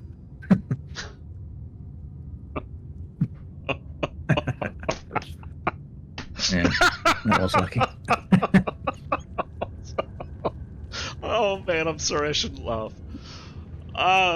Goodness. Okay. So this pain in your head, Severin, and it is really, really agonizing. Bumfa.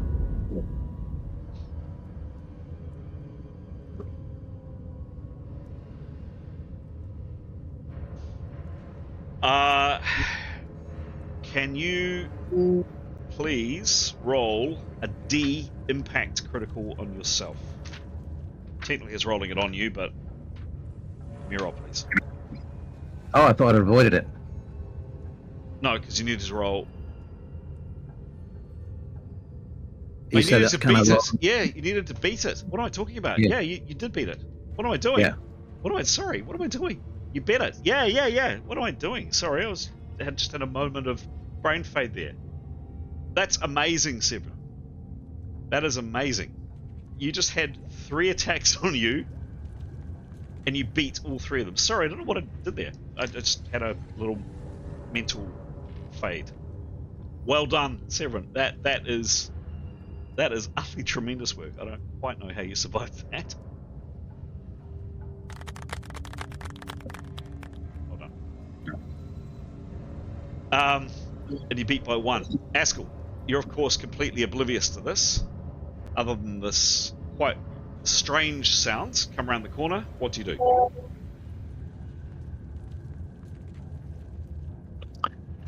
So I can't see anything. No, exactly what you can see on screen. Okay. The tail end of Severin. Eskel wants to follow around behind, so you can't actually see me pointing at the screen, of course. Follow around behind where Severin was, so pop out to the side. Oh, yeah. Yep.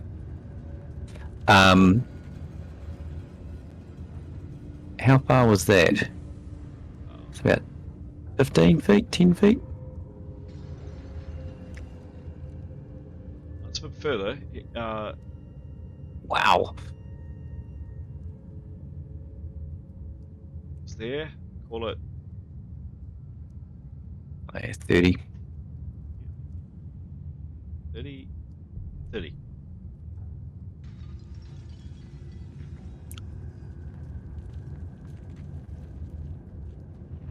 Cool. And then when he gets to that point, Askell would like to then break into the jog. Mm-hmm. So the next few minutes, so one and a half. So to run around to the left of the thingamajig. Sure. Yep. So if he's used 30, he'll still have another 45. Okay. 30 plus 15. So he can move 45? Yep. So it'll be 30. Yep. Plus another half. Which will get you to kind of to there. Yep. I'm not going to ask for a maneuver roll there, but yep, you run around behind them. Cool. He's got nothing left, eh? You tell me. I don't think so. Has he got any words left? Oh, he's got words left, yep. Oh, yep. He'll just yell, "Run!" Okay, cool. As loud as he can. Cool. Yotto.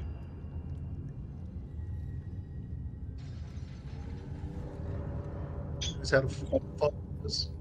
And he'll run around the corner and as far down the corridor as he can. Okay. So he can double. Okay. Yep, so you can go 150, Chris. Cool. So I'd give him.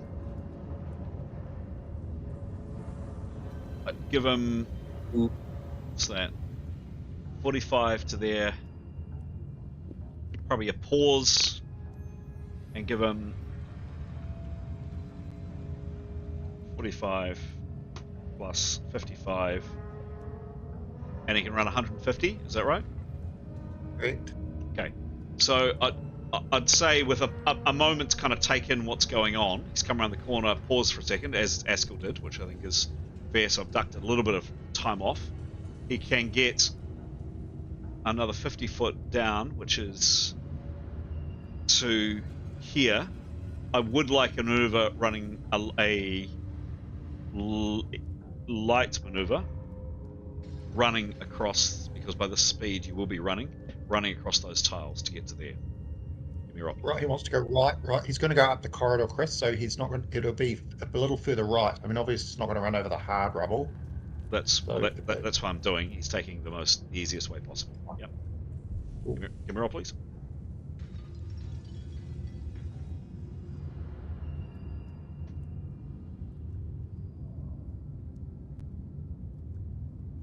$72.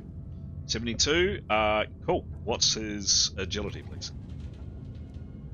We've done the 7 with 13. 13. Great. 5. Yeah, he 100%. So he doesn't have a lot. Oh no, he's got a torch. So with the light he's got, Yotto, you move across and you get to approximately there. Right, thank you.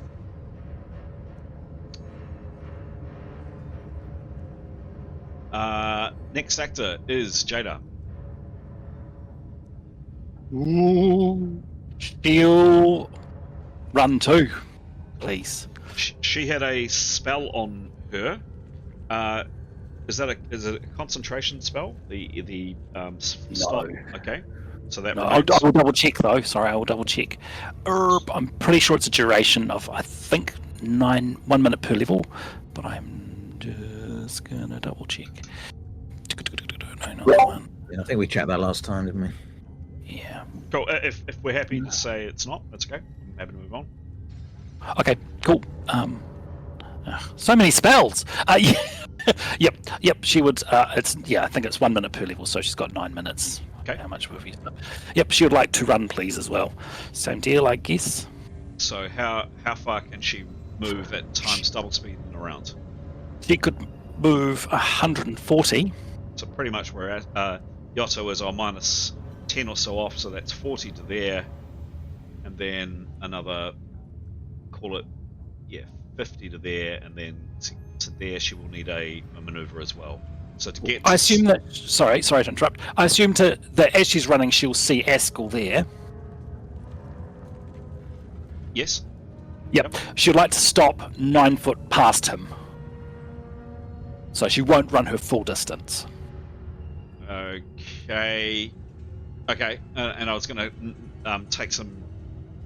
with you cancelling your activity, I was going to reduce the amount you could run anyway. Okay. Give me a... Sorry, cancelling activity? She's changing it. She's seen someone partway through, so she's changing. And anyway, yep. Give me a roll for getting partway across the rubble. Light maneuver.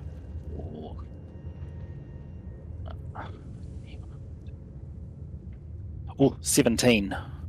Okay. What's her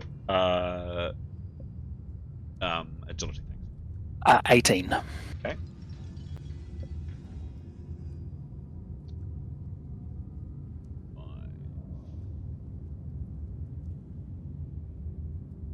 Yeah, not great. 60%. So she gets pretty much to where Askell is, slightly past, perhaps about there.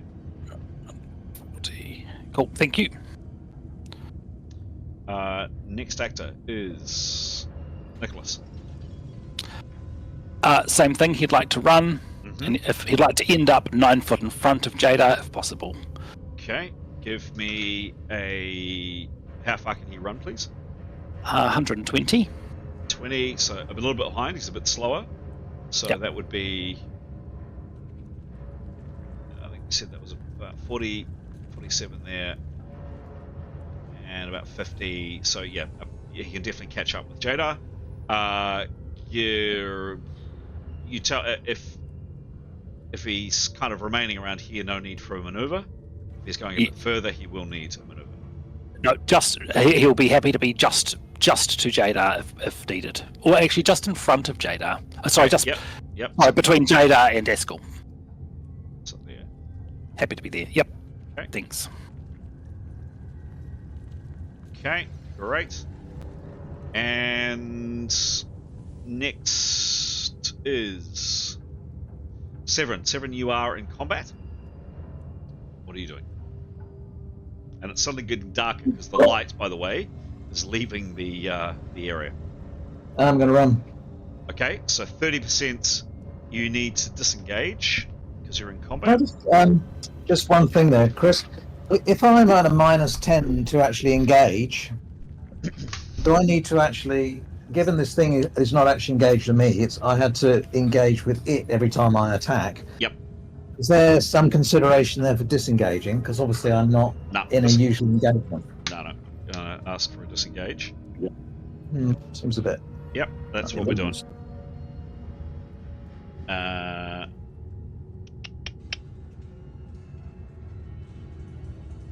So all or nothing maneuver, go for an easy, and so it's based on your armor. Give me a roll, please. 34. 34, cool. And what's his armor type? -10. Okay. Armor type? Or... No, you had it right. 24. Severin, you've got a 70% chance of basically weaving out of where you currently are with these two. 70 or under, and you're good.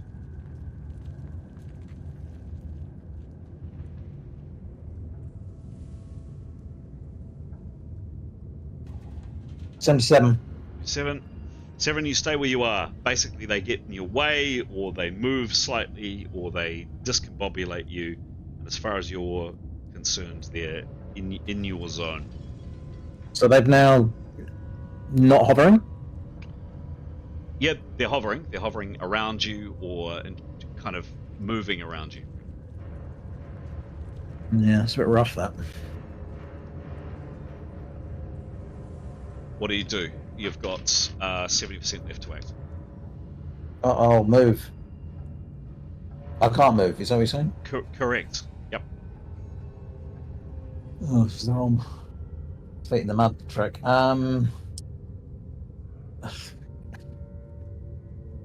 So they blocked me, but I can't move at all in any direction. Yeah, correct. So I wasn't engaged with them, but I couldn't disengage, and now I can't move in any direction whatsoever. I've got two things flying above my head. I couldn't disengage with them for some reason, but they're still floating above my head, and I can't move in any direction. Severin has invested time and effort to try to slug one of these. What I'm trying to get around is him trying to get away from this situation. You can make another disengage roll. Get me wrong. Yeah, I'll try that, please. Yeah. 70. 70. Minus. It's 10.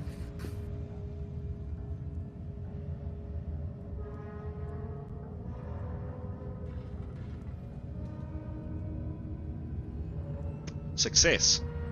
So you step away. You've got 60. You've got 40% activity left. I'd like to move to as far as I can in the direction of the party. Okay. So, I mean, I won't overdo it, but I don't think I will. But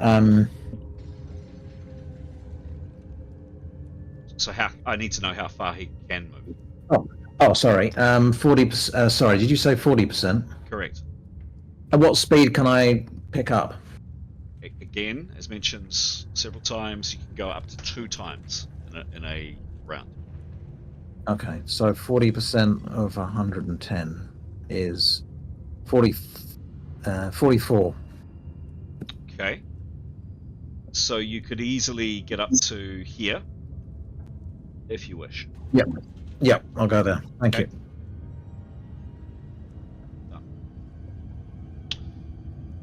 All right.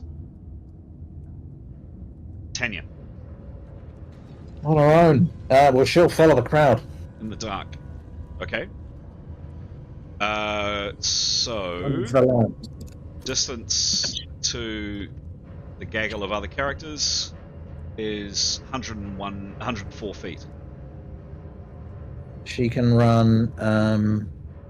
Sorry, just checking. I think it's 120. Hang on. Yeah, 120. Okay. Pretty much a direct line that would put her there, and I wouldn't ask for. She's just getting onto the edge of the rubble. I wouldn't ask for a maneuver. Okay. So you can tell me where, kind of in this Oh, area. as far as she can get to the wall. Okay, to there. All right. Yep. And that is the end of the round. Rolling initiative. End of the round. Yeah. Today, end of the round. Rolling initiative.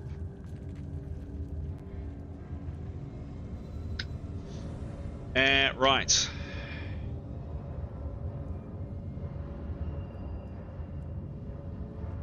This critter moves across. And random 1, 2, 3, 4, 5, 6.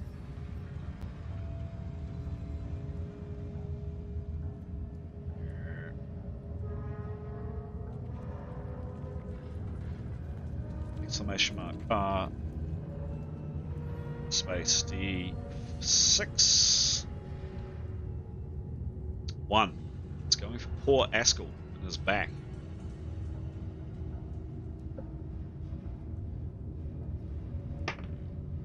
Ooh, there's the 0. There's the 1.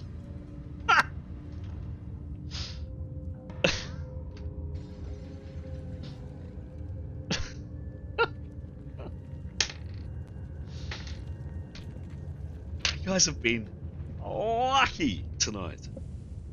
Very, very lucky.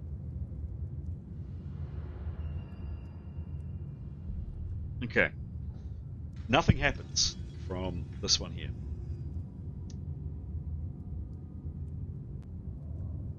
Next is this one.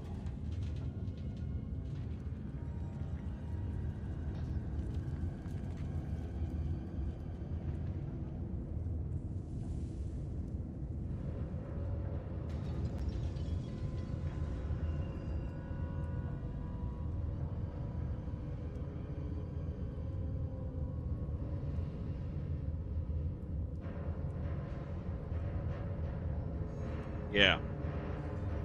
Same thing again.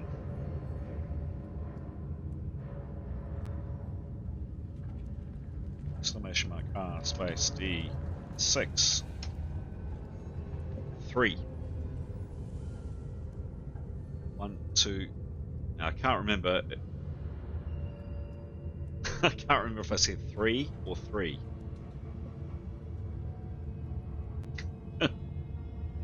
Can anybody remember? Jada or Severin? Sorry, I can't remember. You Okay. could just roll it again. I As in who? As in who was 3? Yeah. I can't remember. Severin. 50% or are you sure on that? You sure it was 7? Giles, hello? Hello? 50-50. I'm. Okay. 50 or above, it's Jada. Sorry, 51 or Sorry, above. no, I remember it was Jada. I remember. It was Jada. Cool, it's on Jada. Oh no, yeah, It's on Jada. I Okay. think so.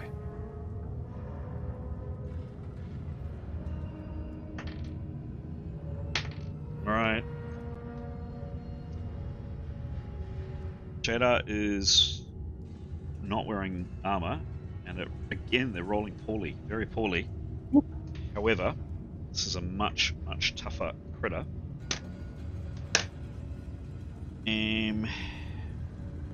What level is Jada, please? 9th.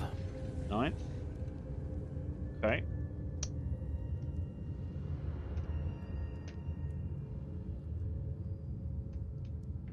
What is her Arcana? 15. Wow, good. That might have saved her. So it rolled pretty averagely. It rolled a 31 in total. And with all the modifications, Jada, do you want to know what you want to have to beat? Yeah. 33. Oh man. You're on. Oh, 75. Of all the people. These foes have rolled 3 failures on you guys tonight, and they've rolled typically very, very, very low. Jada, you again, this probing force trying to smash your mind,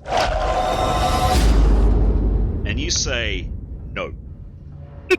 No, not today. There's been quite a bit of that tonight, actually. The last one here. Yep.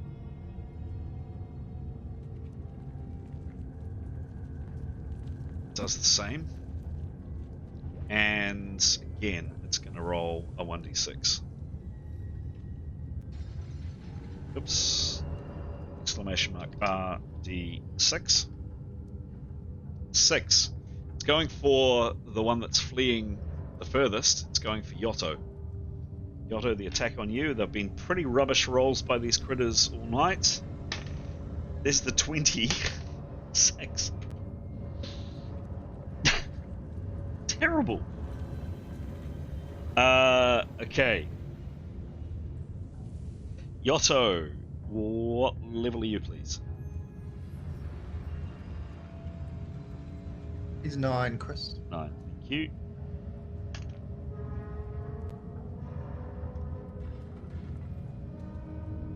All right. And what's his Arcana, please?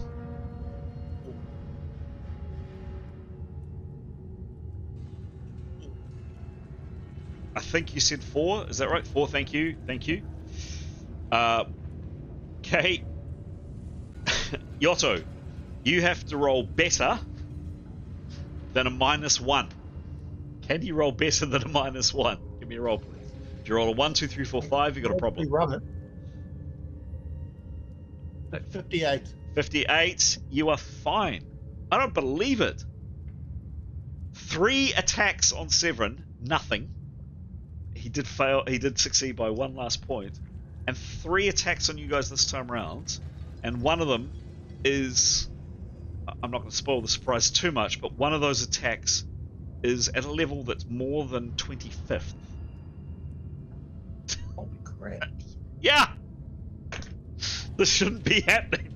And the GM just gave a bit of the surprise, a bit of the puzzle away. Amazing. I am amazed. That.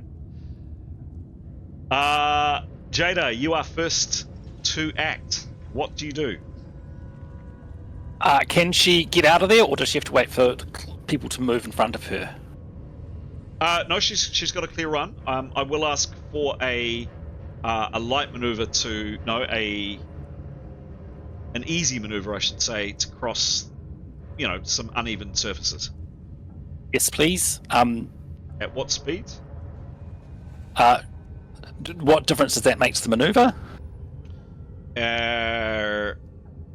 What speed was she running last round? Can she increase her speed and distance? She was running at. She got up to double. Okay, so Times 2. your choice if you wanted to increase that. If you wanted to keep it a double, it would be an easy. If you wanted to go further, it would be a light. If she's going for the double, so keeping it at times 2, she'll be able to move up to 140. Would she be able to move that full, or does the light maneuver across the rubble reduce her distance a bit? No. Okay. No, she'd like to keep it at times 2, and she'd like to move 120 foot, please. Okay, so kind of there is about 40, and then 80 foot from there is up the stairs. 80 foot is something like, it's 80 foot there. You'll knock it back to 70. Yeah, 70 foot past the stairs, please. Anyway, if she makes it. Yep, give me a roll, please. Just trying to. Yep. It's an easy maneuver. 36. 6, and her agility is, please. 18.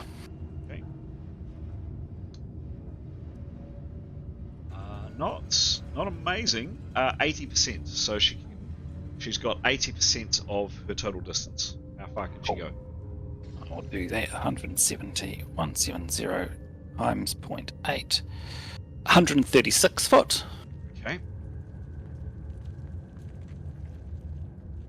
So, I think I said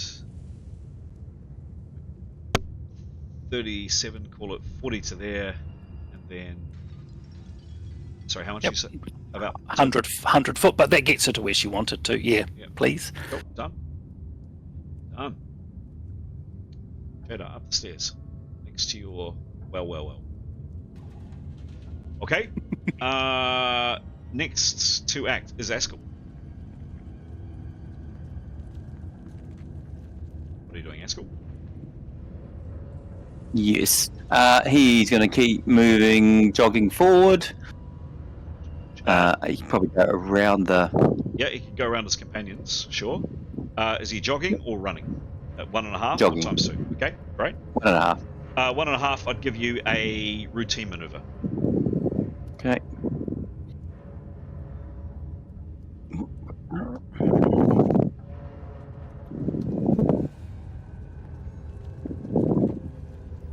What's the result?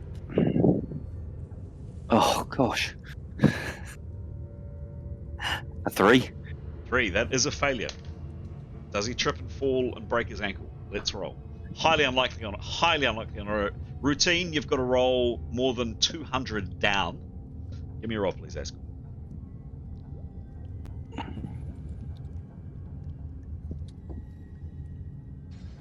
47.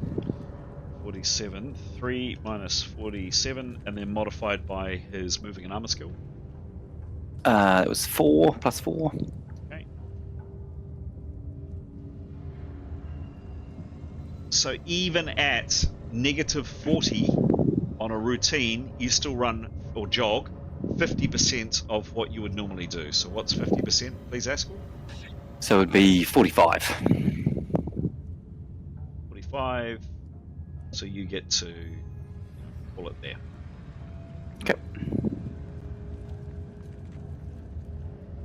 All right.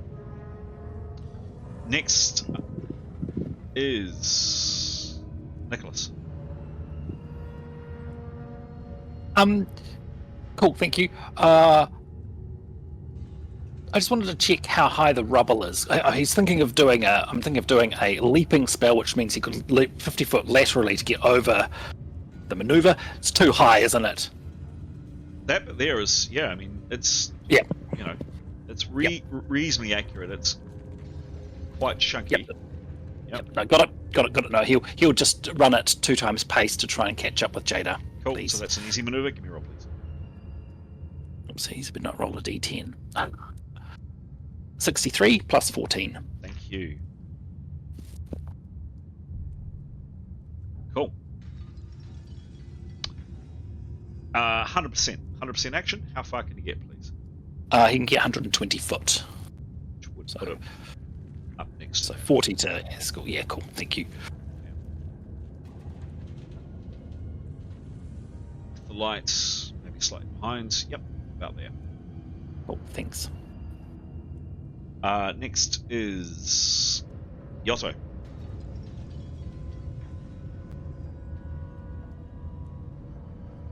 Run, catch the sun. Cool. He wants to get 9 foot beyond past Jada. All right, great. So again, just to get this last little bit of uneven surface, if you're running at ×2 pace, that's an easy maneuver. Give me a roll, please. Yeah, sure, Chris. Actually, how far is 150? Can you just show me? Sure. Thanks. That's Yotto there.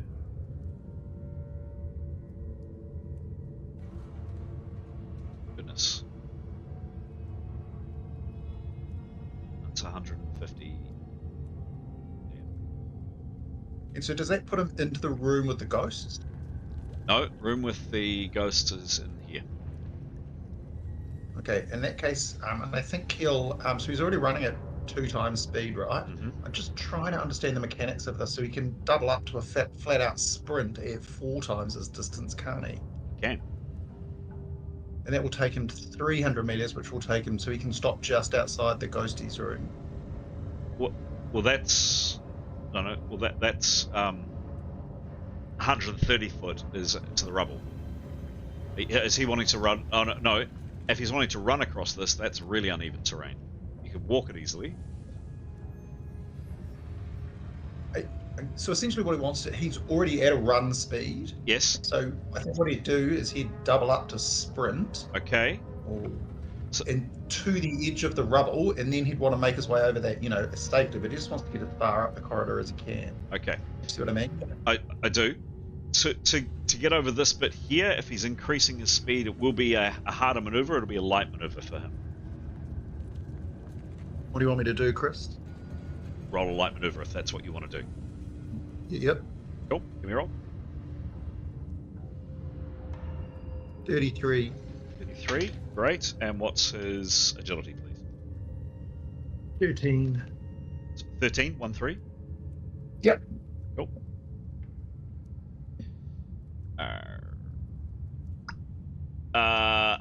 70%. So what's 70% of ×4 pace for him? So 70% of 300 is 210. Okay. So he can easily get to here. Yeah. And this is more tricky. I would say he would need to probably slow down and take it a little bit more cautiously to get to about there. How does that sound? Yeah, it suits me. Thanks, Chris. Excellent. Okay.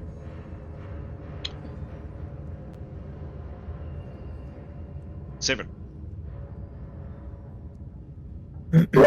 Hi, sorry, I just had to not look at the screen for a bit, but Yep. yeah, he'd like to run.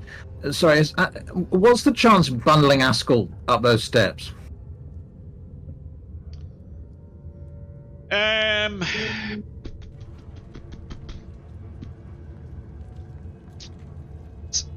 So, an attack would be a 50% action. So you'd probably need, you're not attacking him, but you're kind of grabbing him and moving him along. You would need to sacrifice, I'd say 30% to kind of grab him and pull him. So you'd sacrifice 30% of your action to grab him, depending what speed you're going. Mhm. And could I make that decision on the way, or do I have to make it now? That makes sense. Yeah. No, to change a decision, to change an action partway through, you need a 10% change of action. So you'd be sacrificing a bit longer. You could either commit to it now, or you do it. So what's the chances? So I'm running at double pace. Yep. I've got to do a light maneuver. If I didn't stop to pick up Ascor, I would probably make it to Jada roughly. A sec. No. You're running. If you're running it only at double pace, it's an easy. Okay, but so that would get me to the guys in the corridor. Tell me how far can you move? Double 100 and 110. So that's 60 to there, and another 60 down. He'd be there. Roughly. He'd be there. Yeah. And if I stopped to pick up Ascor, I would be where? If assuming I was successful. Yep. Minus 30% off that. I'm not going to make it then, am I? Bolt. Yeah, no, there's no point in us both being out there. Sorry, Ascor, I might just have to come back for you and I hope you survive. Rather than us both being knackered. No, I'm going to just run past and go around the corner. Okay. Give me... But only just around the, out of sight of those nasties. Mm-hmm. Yeah. All right. Give me an easy roll, please. 19. 19. Modified by his... Minus 10. It's 10. It is a light. You move 60% of what you normally would move, 7. So tell me what... tell me what's 16. 60%. I even had a calculator, but it doesn't work. 60% of... I swear, the next time I see you, I'm going to give you a calculator. I am. Oh yeah, I've one right in front of me. Just there's no power in it for some reason. 100. So I can't run fast and double pace, can I? Well, we've just done the maneuver on the basis that you're running double pace. Oh, okay, all right. 55. So that's 47 to there, 42 to there, and then another 15. You kind of part way up the stairs there. All right.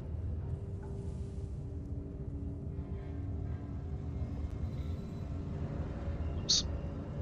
Yeah, so he's not going to play ball, but he's basically there. And then Tanya. She's going to attack. No. She's going to run. Okay. Times double pace. Fastest. Yeah. Okay. Will that get her? Is she better doing 3? Is she further away? No, she's there, isn't she? Just at the bottom there. No, she'll go. Double pace, I guess. Okay. Easy maneuver. Yep. Yeah. Give me a roll. 80. 80. I think she's fine. With her moving and lever. Yeah, plus 22, I think. Yes. Cool. Easy, 100%. How far can she move at double?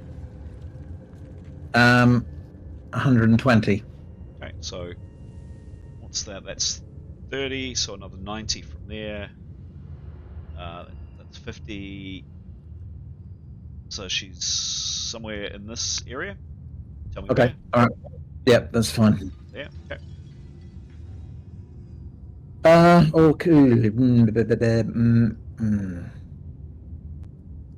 Yeah, okay, no, that's fine. Or should I just pull up short and then I can attack next round?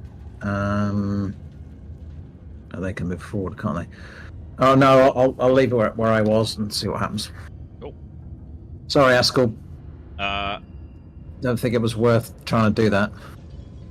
it's the end of the rounds. Initiative. Rolling initiative. Come on, Askell, get the initiative. That would be spectacular. Would be good. Hopefully. Would be good.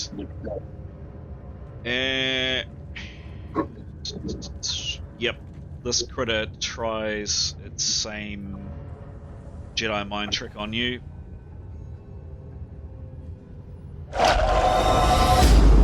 Smack. Now, I've been rolling rubbish all night. I'm going to read out these rolls this time. It's a 0. Another 0. Askell, this could be very good or very, very bad.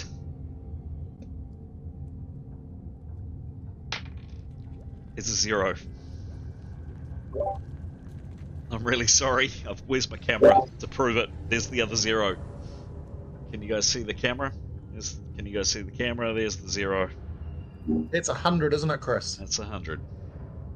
Yeah, that's bad. That's bad. That's very, very, very, very bad.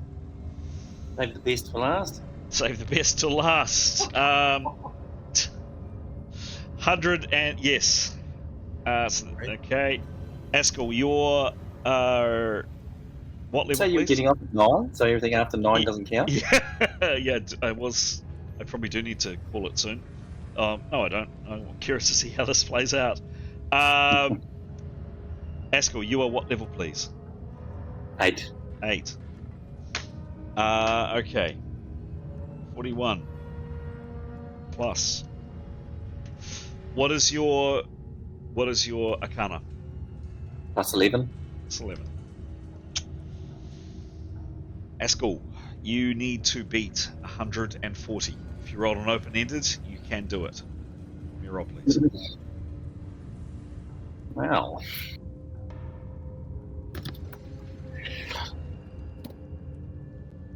$58. Sorry, that is not an open-ended. Can you please roll a D impact on yourself? Give me a roll. Hope for a low result. 34. 34. That's not bad. Askell, this smash into your mind, this pain in your mind. You are unbalanced. You take 10 hits, and you must parry 1 round. So you'll be wanting to know what must parry means. I can tell you now, or do you want to pause for a second? You tell me now. Okay, so must parry 1 round.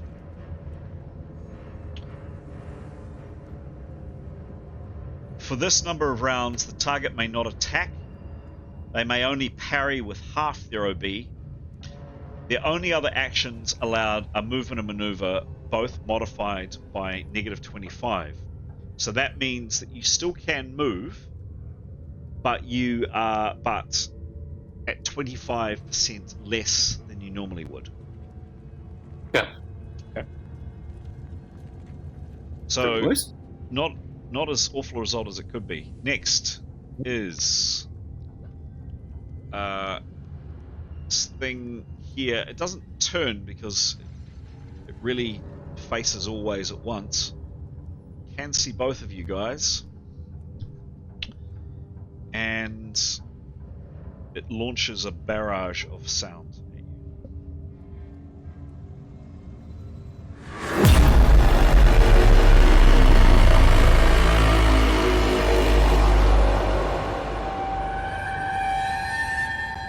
Both Severin and Askell. Here's the roll. I was reading them out before. It's a 60, 63. Not awful, but it's not great. We'll do Severin first. Severin, what level are you, please? 10th, I believe. You there, Graham? Yeah, he's 10. 10. Yep, cool. 60 plus. Yep. And the adjustment handling added up, Yep. all the rest of it. 14. That was it was 31, 41. Yeah, probably. 41 divided by. Yep. Severin, you've got to beat a 56.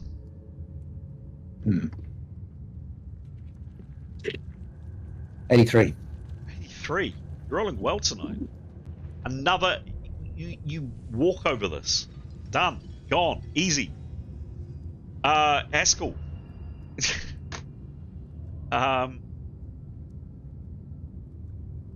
You are in leather armor. The same as Severin. You are what level, please, Haskell? 8th or 9th? 8. 8th. Thank you.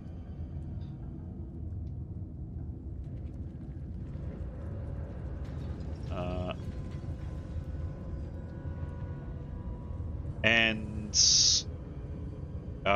what is your arcana, please? Plus 11. Haskell, you've got to beat a. Is there a range on that actually? Sure, there's no range. No. You've got to beat a 65. Can you beat a 65, Haskell? 5. Sorry? 37. 36? 37. 37. Okay.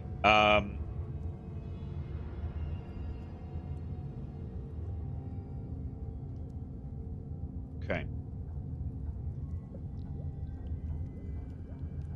Haskell, on top of being stunned, of must parry, you are stunned.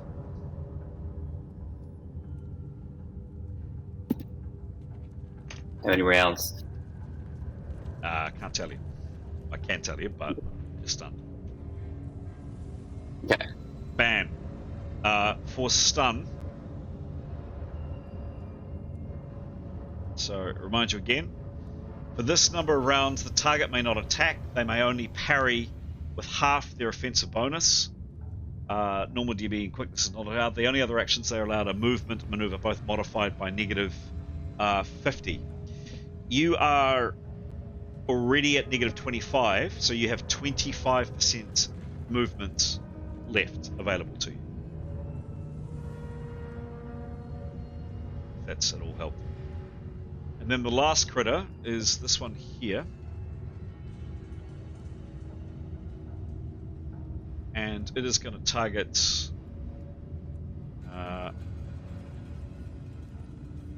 1 to 3. It's Haskell. 4, 5, 6 at Severin. Exclamation mark R space D6. It's going for Severin. Again tries a Jedi mind trick on Severin's back. Or Severin's back.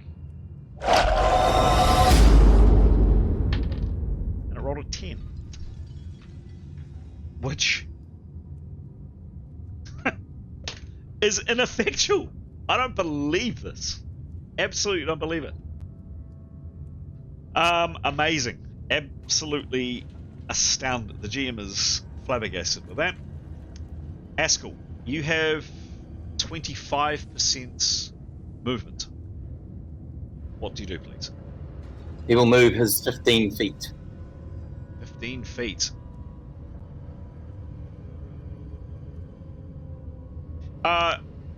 Yeah, and he's stunned, so suddenly his speed stops. 15 footers to the foot of the stairs. This is protracted. Foot of the stairs, there he is. Next, Jada.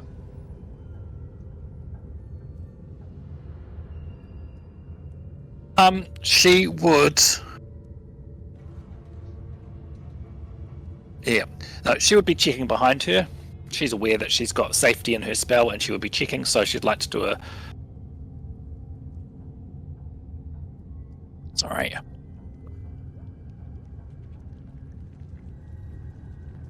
Yep, should do it 30% perception, please, behind her. Cool. Okay. Just Give me a roll. Yep.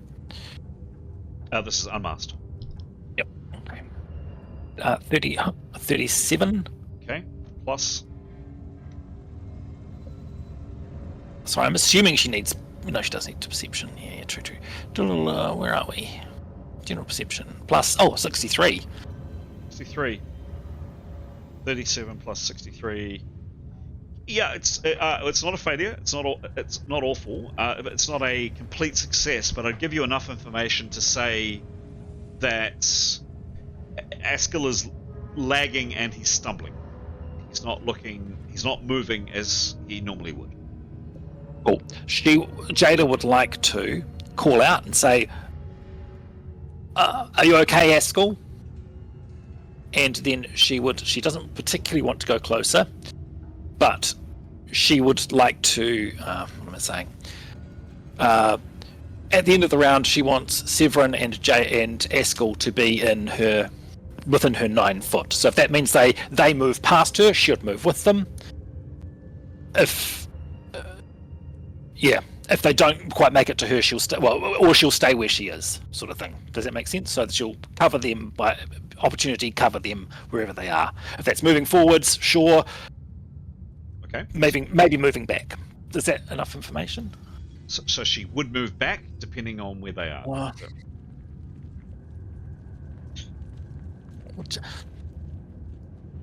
Actually, can I ask the rest of the group? Because I'm just not. 100%. You're playing someone else's character. Go for it. Yep. Personality call of Jada. What would she do? She's the healer of the party. She wants to protect people, but also she knows she shouldn't put herself into danger. What, based on past stuff, guys? If she thinks he's not made it up the steps, could she go down there and pull him back and be out of sight? Yep. Okay. Yep. If not, then good point. But if she thinks she can, maybe she would. Yeah. Okay. Gotcha. Yep. So she'll make a call. If they're not to her by the end of the round, she'll make a call on if she goes and gets them. Yep. Okay. Yeah. Thank you. All right. Okay. I understand that, and please remind me by the end of the round.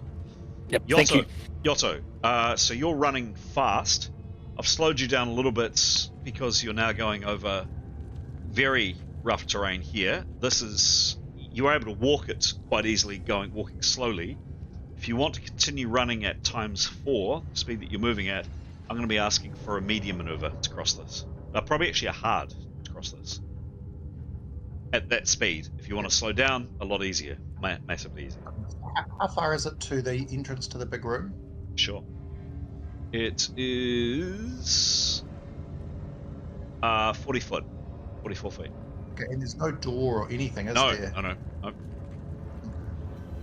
No. So look, I think what he wants to do is move forward a little bit, and then what he wants to do is do 2 30% perception, so one backwards to the rest of the group and one forwards, and he's looking backwards to see where everyone is, and he's looking forwards. Yep. To see, is there any danger coming from? We are, jumping out of the frying pan and jumping into the fire. Sure. I think you normally give us about 10 feet or so without. Yes. Yep. He's going to kind of go forwards and kind of against the wall, so he gets the best view back down towards the party. If you see what I mean. Okay. I guess he's slowed. He's obviously slowed down. Or he stopped to do that. He's moved. You slowed him right down, yeah. Which is the right thing to do, right? He's not going. He doesn't want to break an ankle. Yep. Cool. Okay. So he'll use 30% to go down. Yep. So 30% to look for danger. So give me the first roll looking behind. This is unmasked.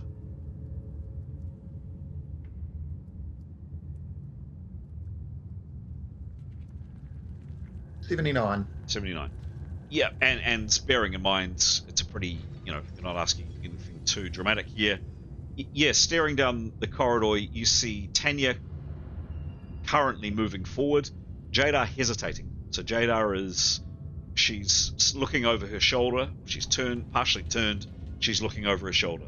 That's all you can see from behind you. In front of you, give me a roll, please. This is masked.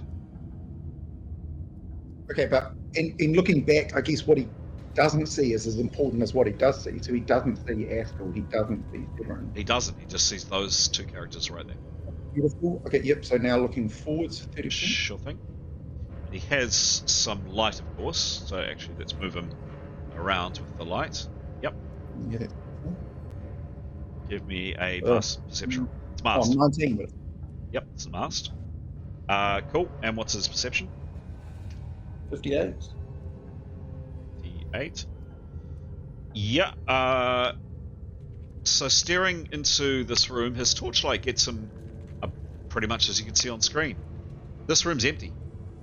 The apparitions that you had seen before have vanished, like an old oak table, and you can just make out a pillar, another pillar, and you can see partially open. Just make out with your elvish vision the partially open door that you just opened some 20 minutes ago. With the last 30% of his move, he wants to look for, lock holes, buttons, things to push down these two walls. Sure. So we've seen these over and over again, and so Severin did manage to share folly roll and found one back in the other. Sure. Give me a roll.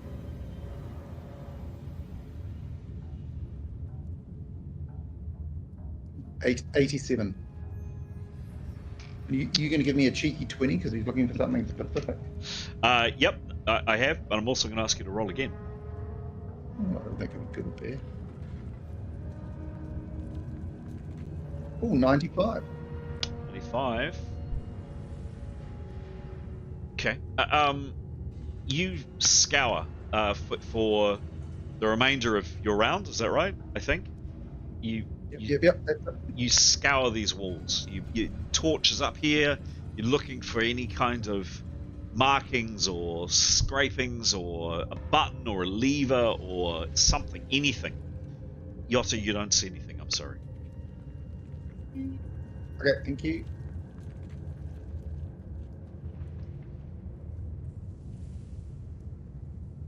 Severin. So, he's heard Jada, presumably. Yeah. Yep. What did she say again? Askell, are you okay? Right. Yes, he's heard that. He's just got to get up a couple of steps, but he'd like to drag Askell with him. Okay. Okay. So,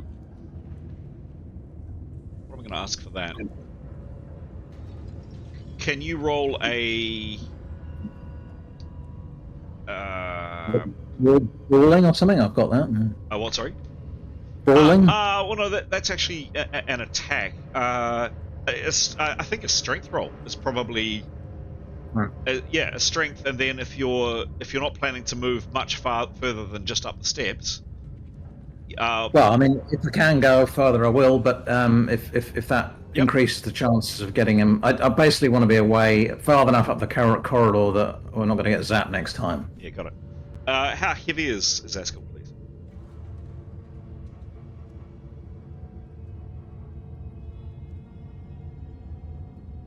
I am. Can't hear. Yep. Hang on a sec. Right, too many sheets open to find the right one. Alright, decided to have a... Oh, there it goes. He was 160 pounds. Okay, and how tall is he? I'm just thinking, how big is this guy to manhandle? Severin's ludicrously strong, but he's not a particularly big guy, but he is very strong. How tall is he? Could I just yank him? 6'4". 6'4". He's big. Yep. So I'm going to say, give me a medium, and Askell will be willing. So it's not like you're dragging an unwilling person. It's weird. My screen just keeps freezing like that. Could you give me a medium strength roll? I'm going to say this isn't an all or nothing. This is going to be seeing like how far you manage to drag him up the steps, basically, Severin. So unless you roll a 1, 2, 3, 4, 5, which is a failure, you'll probably succeed at some point. Just depends on kind of how much and how far you're going to try to drag him. So give me a roll, please, based on your strength. 8. 8. Oh, come on. Plus what? 45. 53. He is very strong. 30%. So, no. Yeah, it's not a failure. So, Severin, you get to the top of the stairs, and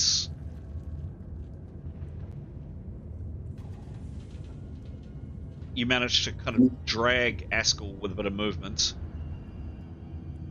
to there. Okay. Askell's at the top. There. Not very far, but some way along. That is the end of Severin's turn. Nicholas.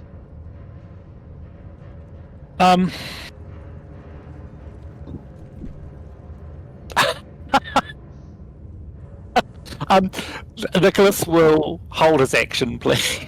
I know what's going to be happening, but he'll pay the 10% of loss. But he's like, I'm staying with Jada because it's safer here with her. So he'll sort of stick with Jada, if that's all right. Cool. And do whatever she does, sort of a thing. All right. Tanya.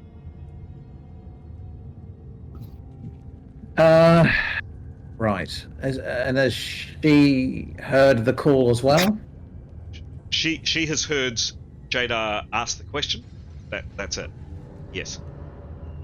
I guess she'd probably look behind her. Okay. And then, mind you, how far away is she? God, yeah, she's never gonna. I mean, realistically, I can't run down there, and even if she noticed, can she run down there and yank them back?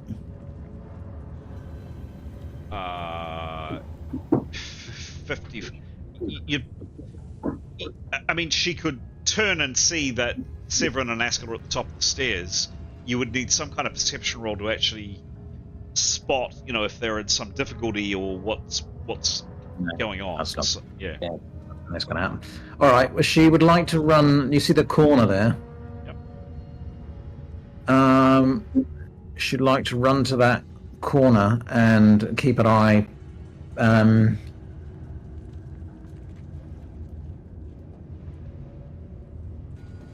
Yeah, I think she'd put a bow on a string and point it down the corridor. Down here? Sure.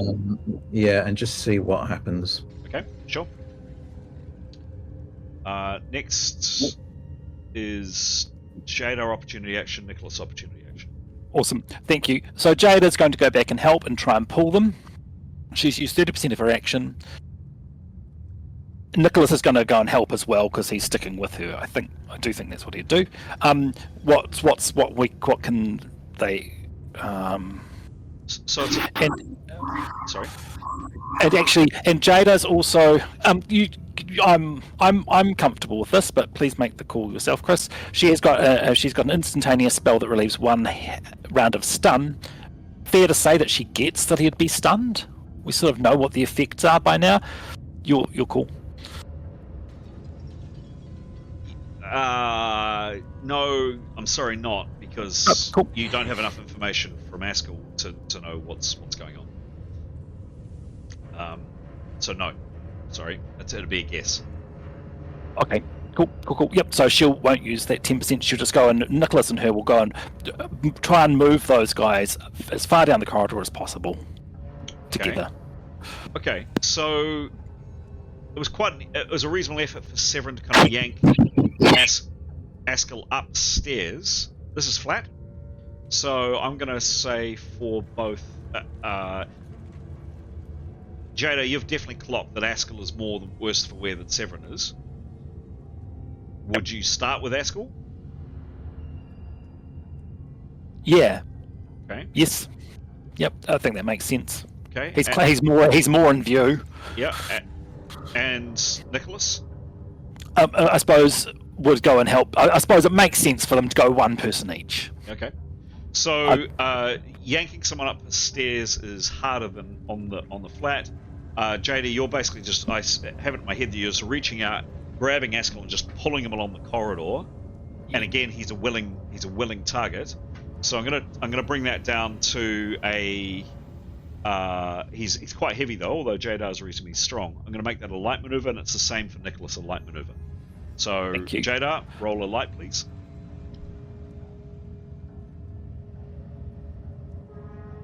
$62. 62. What's her strength?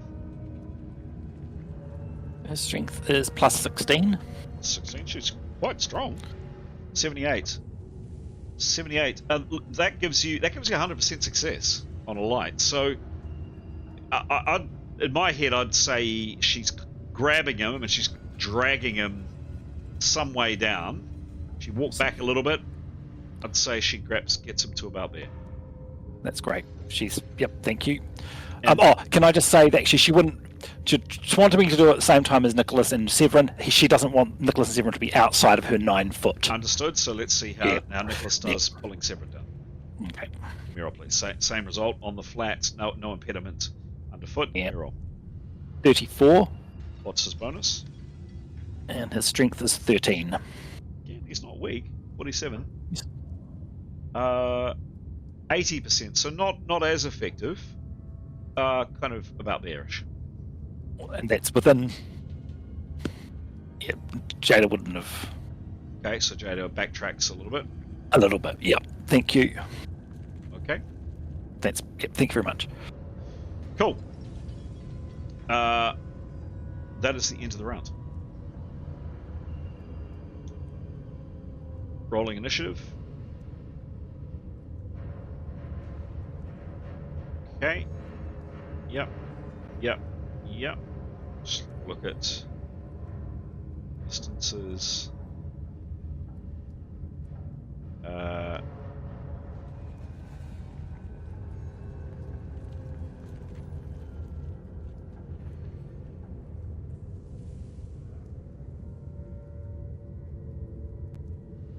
Okay. All right. Cool. Jada, you're first to act for this round.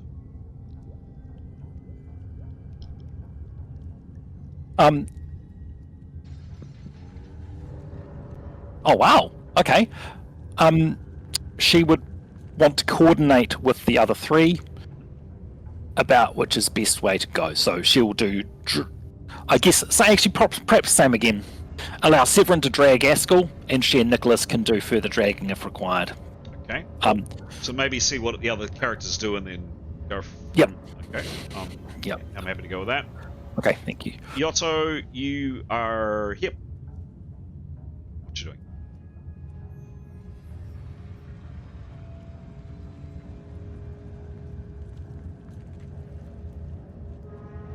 Hello, Yotto. Sorry, Chris. Yeah, that's all right. Here I'm busy talking to myself. That's all right. We'll move forward to the kind of, the front of the room to shine his light into it to see if these ghostly things are really and truly Goldbergers. Where does he stand? Yeah, that's about right, yep. Okay. He can't see anything in it. Okay, well, he'll move forward into the room to see if they reappear. So, exactly as he moves in, yes indeed. Suddenly, there's a sound.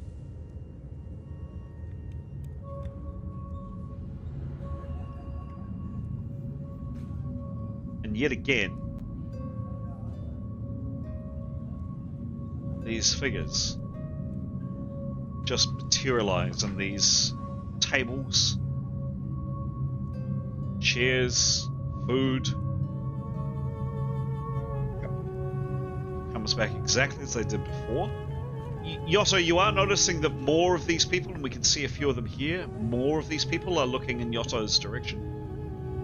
Quite a few of them are doing this. They're kind of turning their heads, kind of staring at Yotto. No action, just other than looking at him. There'd be 50, there'd probably be 60, 70, 80 people in the room. he's going to head back down the corridor to his colleagues. I mean, he's learned all he can learn. I don't think we're going to have any opportunity to explore this area. Okay. He's going to, as far as he can, he needs to go back and find out why everyone's delayed. Okay. So that's what he'll do for the rest of his time. Okay, great. It's back. Askell. Askell, you are unstunned. So Askell would shake off his flurry stuns speech and just go, yeah, let's get me out of here, and break into a run. Okay. Completely flat terrain, no need for a maneuver. Where does he move to? So running, he can move 120 feet, so he'll be, like Forrest Gump, tear past everyone else. Run, Forrest, run! Okay. So, 80 foot clear to here. I would ask if he's moving any faster than a walk for a maneuver to get across this rubble. But he can walk over the rubble if he wishes, but it'll just be a bit less. So you tell me. Yeah. I think it'd hit the base of the rubble and then, be aiming to get up and behind Yotto. Okay, great. Yeah. Okay, about there. Done. Next, Severin. Well, Askell's feeling better, so he's going to take off after him. Cool. No need for a maneuver from you either, or for anybody. Same basic policy. Yeah, about 100 and be 110, and then as far as up that rubble as it can get. Done. Nicholas. Same, and Jada, same. Done. And double done. Tanya. She's going to duck back around the corner.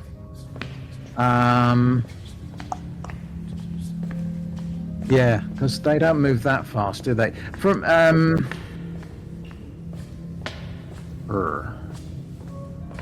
yeah, I might be able to take one out, mightn't I? Yeah, she's going to just hold.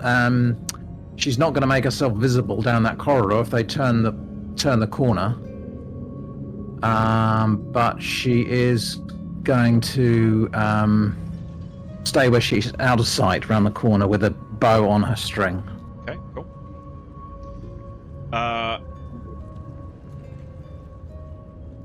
Okay. Ending the rounds. Initiative, next round.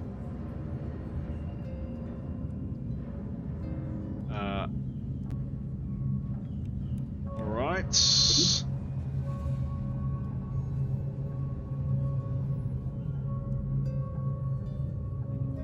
Jada?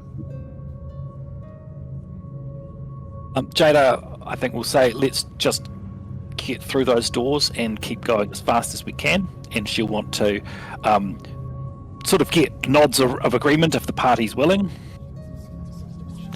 Yep. Cool. And then she'll make it as far across the rubble and as she can, and down same path as we took going through to the doors the first time, if she's got any movement left, basically. End of your round, she's to here. Awesome. Yep. Great. Askell? Yep, he will walk Bramble over the rubble. Done. Following him behind Nicholas. Cool. Done. Severin? Yep. Same. Anybody not doing the same? He's going to call out to Tanya. Come on, Tanya. Okay. Anybody not doing the same for these three characters? Yotto, Severin, or Nicholas? Oh, okay. And finally, Tanya at the end. Tanya's had second thoughts. She's going to follow them too. Cool. Okay. You're all now back in this room. You saw the images before. I'll just very quickly run through them again. This, and yeah, particularly more of these people. And as more of you arrive, particularly Tanya, as you catch up with your colleagues, yeah, more of these figures looking in your direction. There's no no emotion, no particular reaction other than just looking in your direction. Actions will come out. Well, actually, right now will come out of rounds. You'll be pleased to know. I think it's only taken us a cheeky 11 hours to return to exactly the same spot. Not long in game time, though. Not long in game time. That is true, not in game time. Yeah. What do you do? We want to get through the door, don't we? I think we just help each other get through the door. Okay. Nicholas's preference is to stick close to Jada as much as he can while his spell lasts. Paranoid much? Anybody else disagree with that? No, let's get through that door. Cool. Yep. So Through the door. Close and lock. So you head through. Where's my? Hang on. I had great pleasure in doing this last time.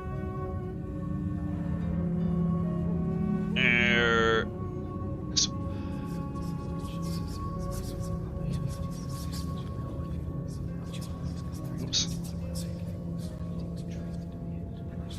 Here we go. So first you open those very large doors. They're partially open, of course.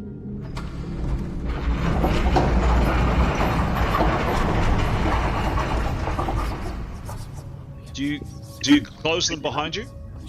Yep. Yeah. I think we do. You sure? Yeah. You close the doors. Oh, should we have a conflict? Doors close. Can Just before you do that, as the doors closed, firstly, the ghostly kind of whispers fade, as do the sounds, call it the angry noise of that strange creature, goes off in the distance, and just the sound of this complex. Go for it, for any kind of conflict. Doors are We have closed. a look. Traps are locked. Is it possible to bar it? There is nothing obvious to bar it with. Sorry, did you say that the lights have gone out? What else did you say happened? The sound, you don't know if the lights have gone out, but the sound of the people feasting has gone. It's gone, okay. Shall we move down the corridor? I mean, how fast can Tanya detect? Oh, she's already walked down here detecting traps, isn't she? No, you got to this point and then you ran for it. Okay. Can we look along the walls for locks or triggers, traps, buttons we can push? Yeah, you can do that as well. Tanya will concentrate on detecting traps. How fast can she move down the corridor doing that? I'd say half speed. Okay, well, she'll do that if someone, and she'll drag someone with a light. Or she can move faster, but she'll get a minus for the roll. Now, I think half speed is fine if people are happy with that. Yep. Okay. And then, dragging someone with a light, putting her arm locked in theirs, and off they go. So Nicholas and Tanya is doing that. That's what I've got. Yotto, you want to have a look around for things on the wall, etc.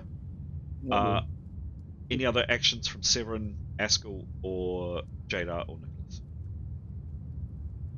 Just Askell will just be tucked in behind Tanya and Nicholas with the light and just observing where possible as well. Cool. If given the choice, Nicholas would prefer not to be going with the person who's detecting traps. He wouldn't want to be at the front.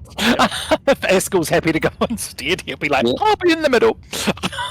There's only one other person with a light, and that's Yotto. So I thought Askell had one. Oh, my bad. No, Askell did. Didn't Askell get a torch out? I'm going with no. What's on screen? Okay. No. Oh well. Then if Yotto's doing something else, Nicholas will go with Tanya. No biggie. But I thought he had a different option. Okay, so a roll for Tanya, a roll for Yotto, and a roll for Askell this evening. Let's start with Tanya. Right.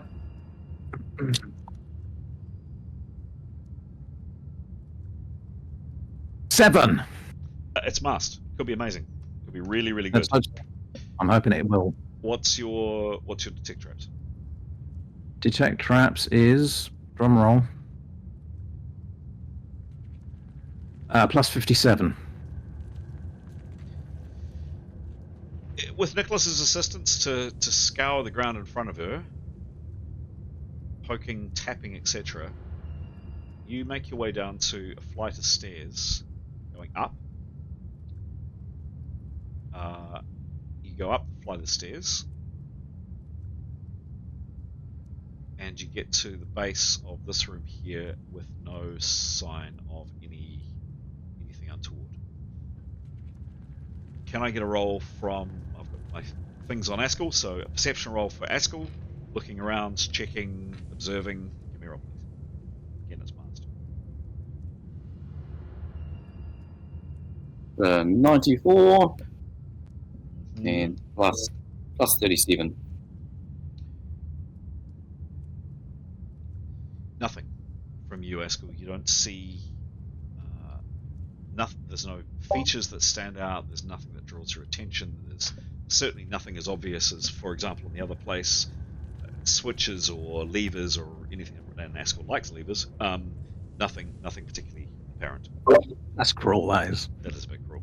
Yeah. Did you hear him say that? Did you hear him? It is a bit cruel. Too soon. Too soon. Too soon. Too soon. It was 2 years ago. Middle one. The middle one. Like 4 weeks in game time or something. Probably something like that. And Yotto, please, doing the same thing.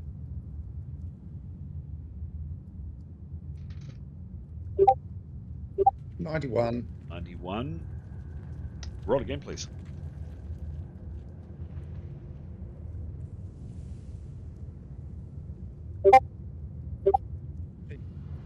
Say again. You're quite hard to hear, Giles. 14. 1-4. 14. Thank you. Same for you. You've got the lights, and you are scouring the walls, inspecting, going down. Nothing that you've seen. Does anybody object to being moved down the corridor and being moved up to where these characters are? Cool. So you come up this short flight of stairs. Again, if you look at the scale of the stairs, they're quite big for your feet.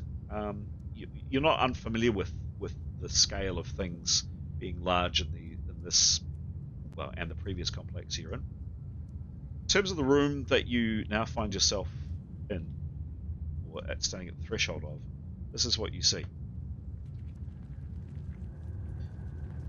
Pillars, 6 of them.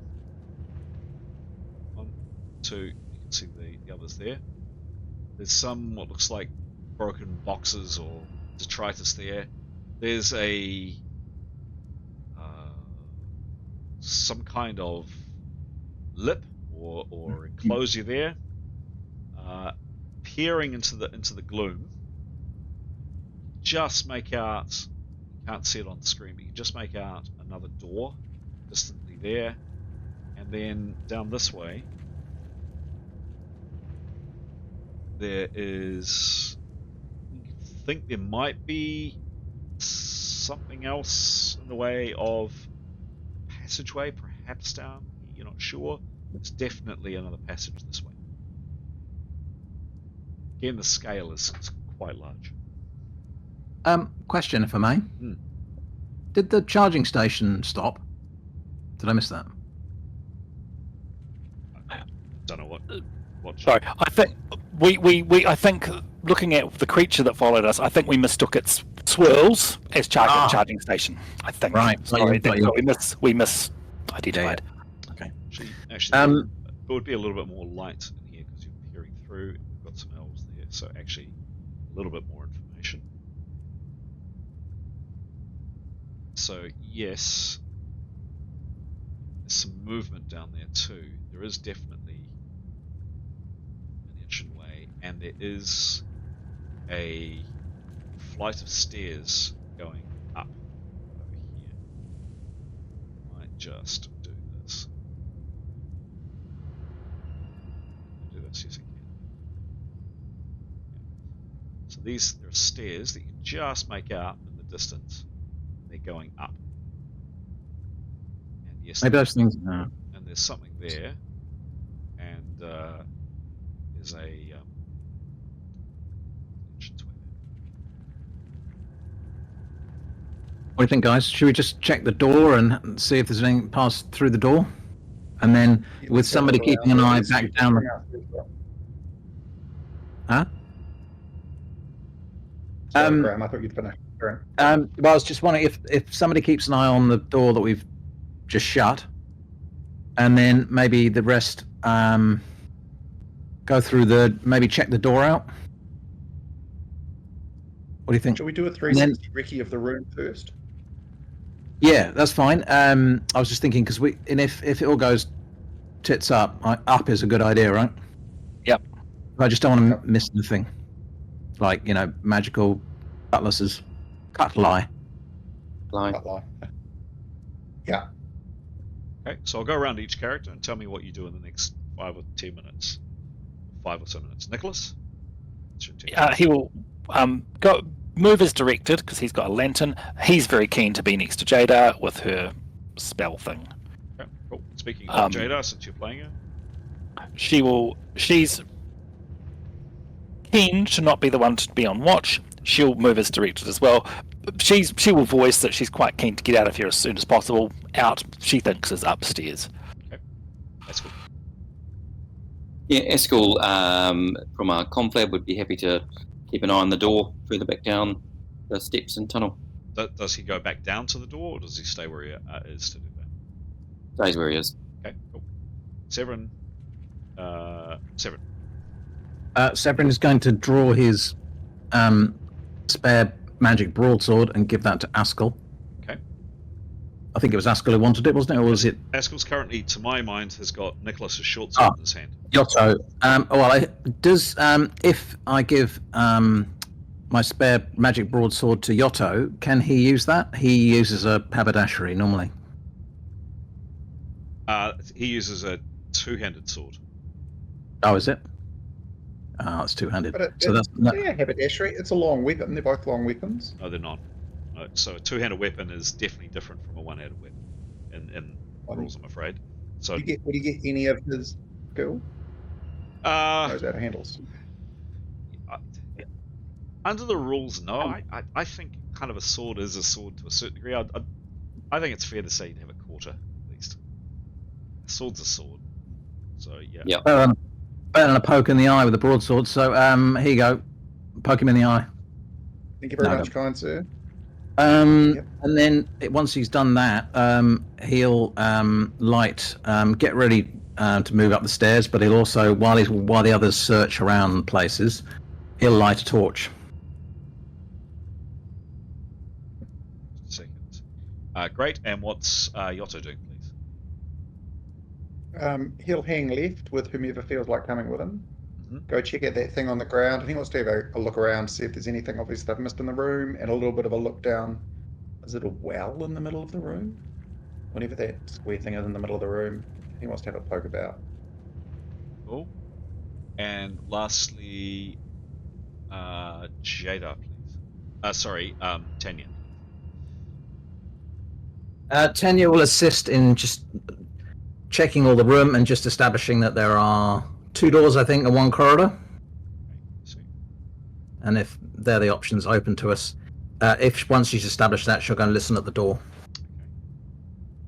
Nicholas and Jada will go with Tanya as she doesn't have a light.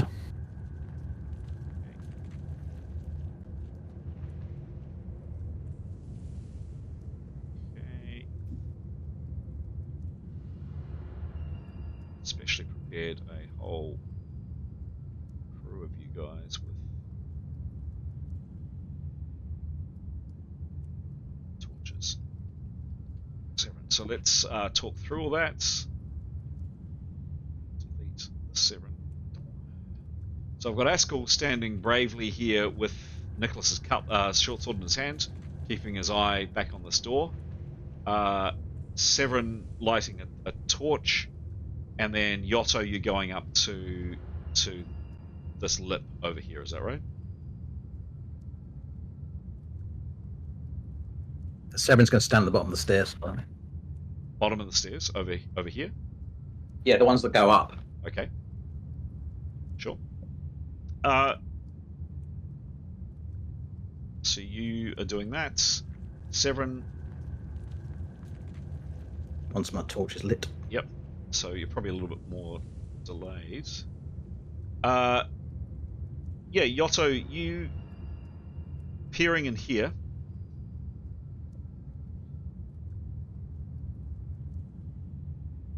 There is, it's not actually on the map, but there are a series of red tiles in the base of this well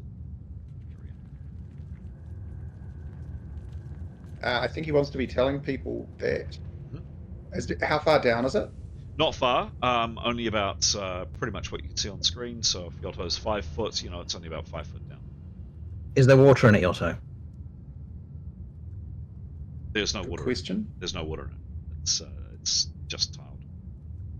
Red tile sitting on the floor, and it doesn't look like there are passages that lead out of this. It's a whole 5 foot down with red tiles on the bottom. You can give me a perception roll if you like.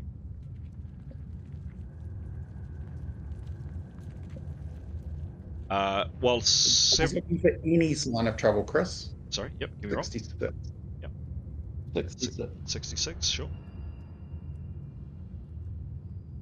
66. Cool. What's his bonus? 58. Sorry, 58. Correct. Doesn't see anything, I'm afraid. As Severin is finished lighting his torch and moving over, what are these? I know that Askel's on watch. These characters here doing? Tenya was also going to check things out. I think she was headed in the direction of the door to listen at it. She's also checking for traps as she goes. To the door, this door, because there is only one door you've seen. The closed door. There's no door off this room. There is a door down here, the way you've No. No, I thought you said there was another door. I did not say there's another door. There's no other door. Oh. Okay. So there's a passage there going up. What else? No, that goes down. Ah. That goes down. What? There is stairs that go up. And Severin, as you're walking over here, this is what you see. Yeah. You see what appears to be... Oops. And yes, you're not that close necessarily. You see what could be some sarcophagi here, and these things. They look like that. Three of them. Go back away. Okay. Screw that.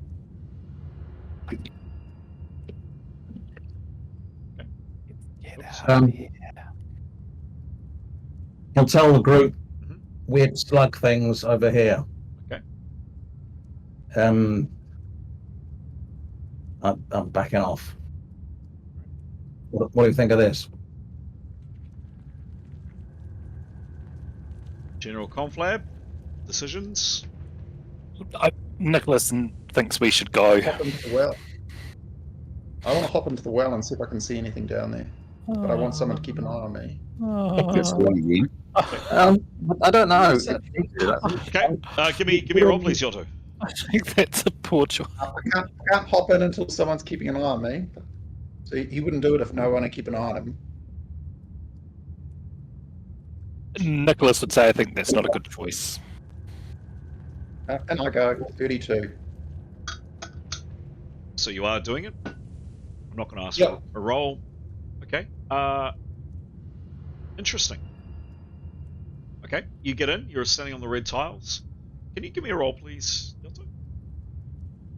32. 32. Interesting. I hate it when you say that, Chris. Yeah. It Yotto, usually leads to my rapid.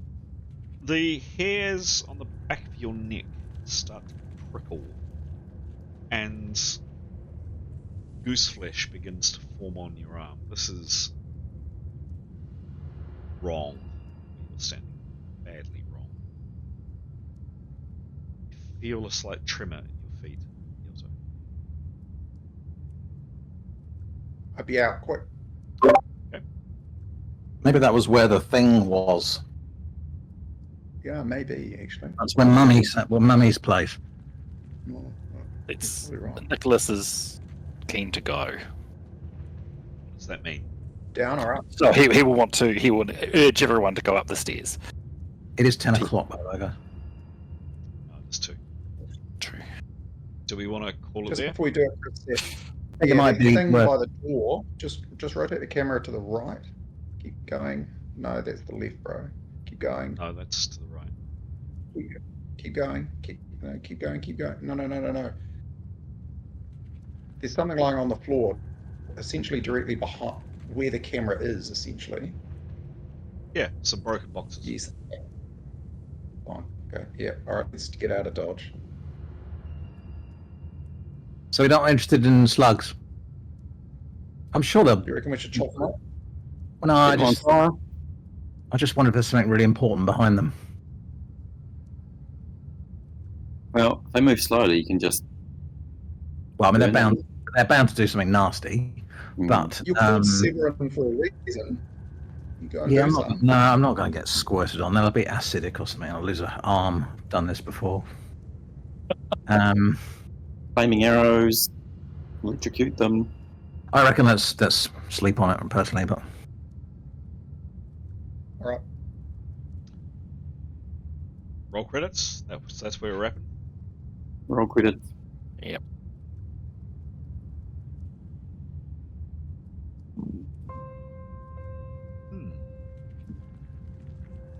interesting. I should say now, my problem is I don't like leaving doors and things unexplored. That's my problem. So if you're welcome to overcome that problem, just say, run away. I always think there's something important. I think the thing is that we can always come back. True. Sorry, I spoke over you, Giles, because you're a bit broken up. Sorry. What'd you say? Just remind me, what exactly are we looking for down here? Way out? Yeah, way out. Yeah, I mean that is right. I'm just assuming that there'll be a magic cutlass. So Something. I think we should look. I agree with you, Graham. So what we've done is we've travelled to the place on the map that was identified as Krakoa, which is the Star's Grave, which is where we need to be, and we're going to emerge from here and miraculously just find one of Torvash Papillus's hideouts where he'll be lurking, and we can go and kill him. Brilliant. I think you're right, though. I think you're right, Pete.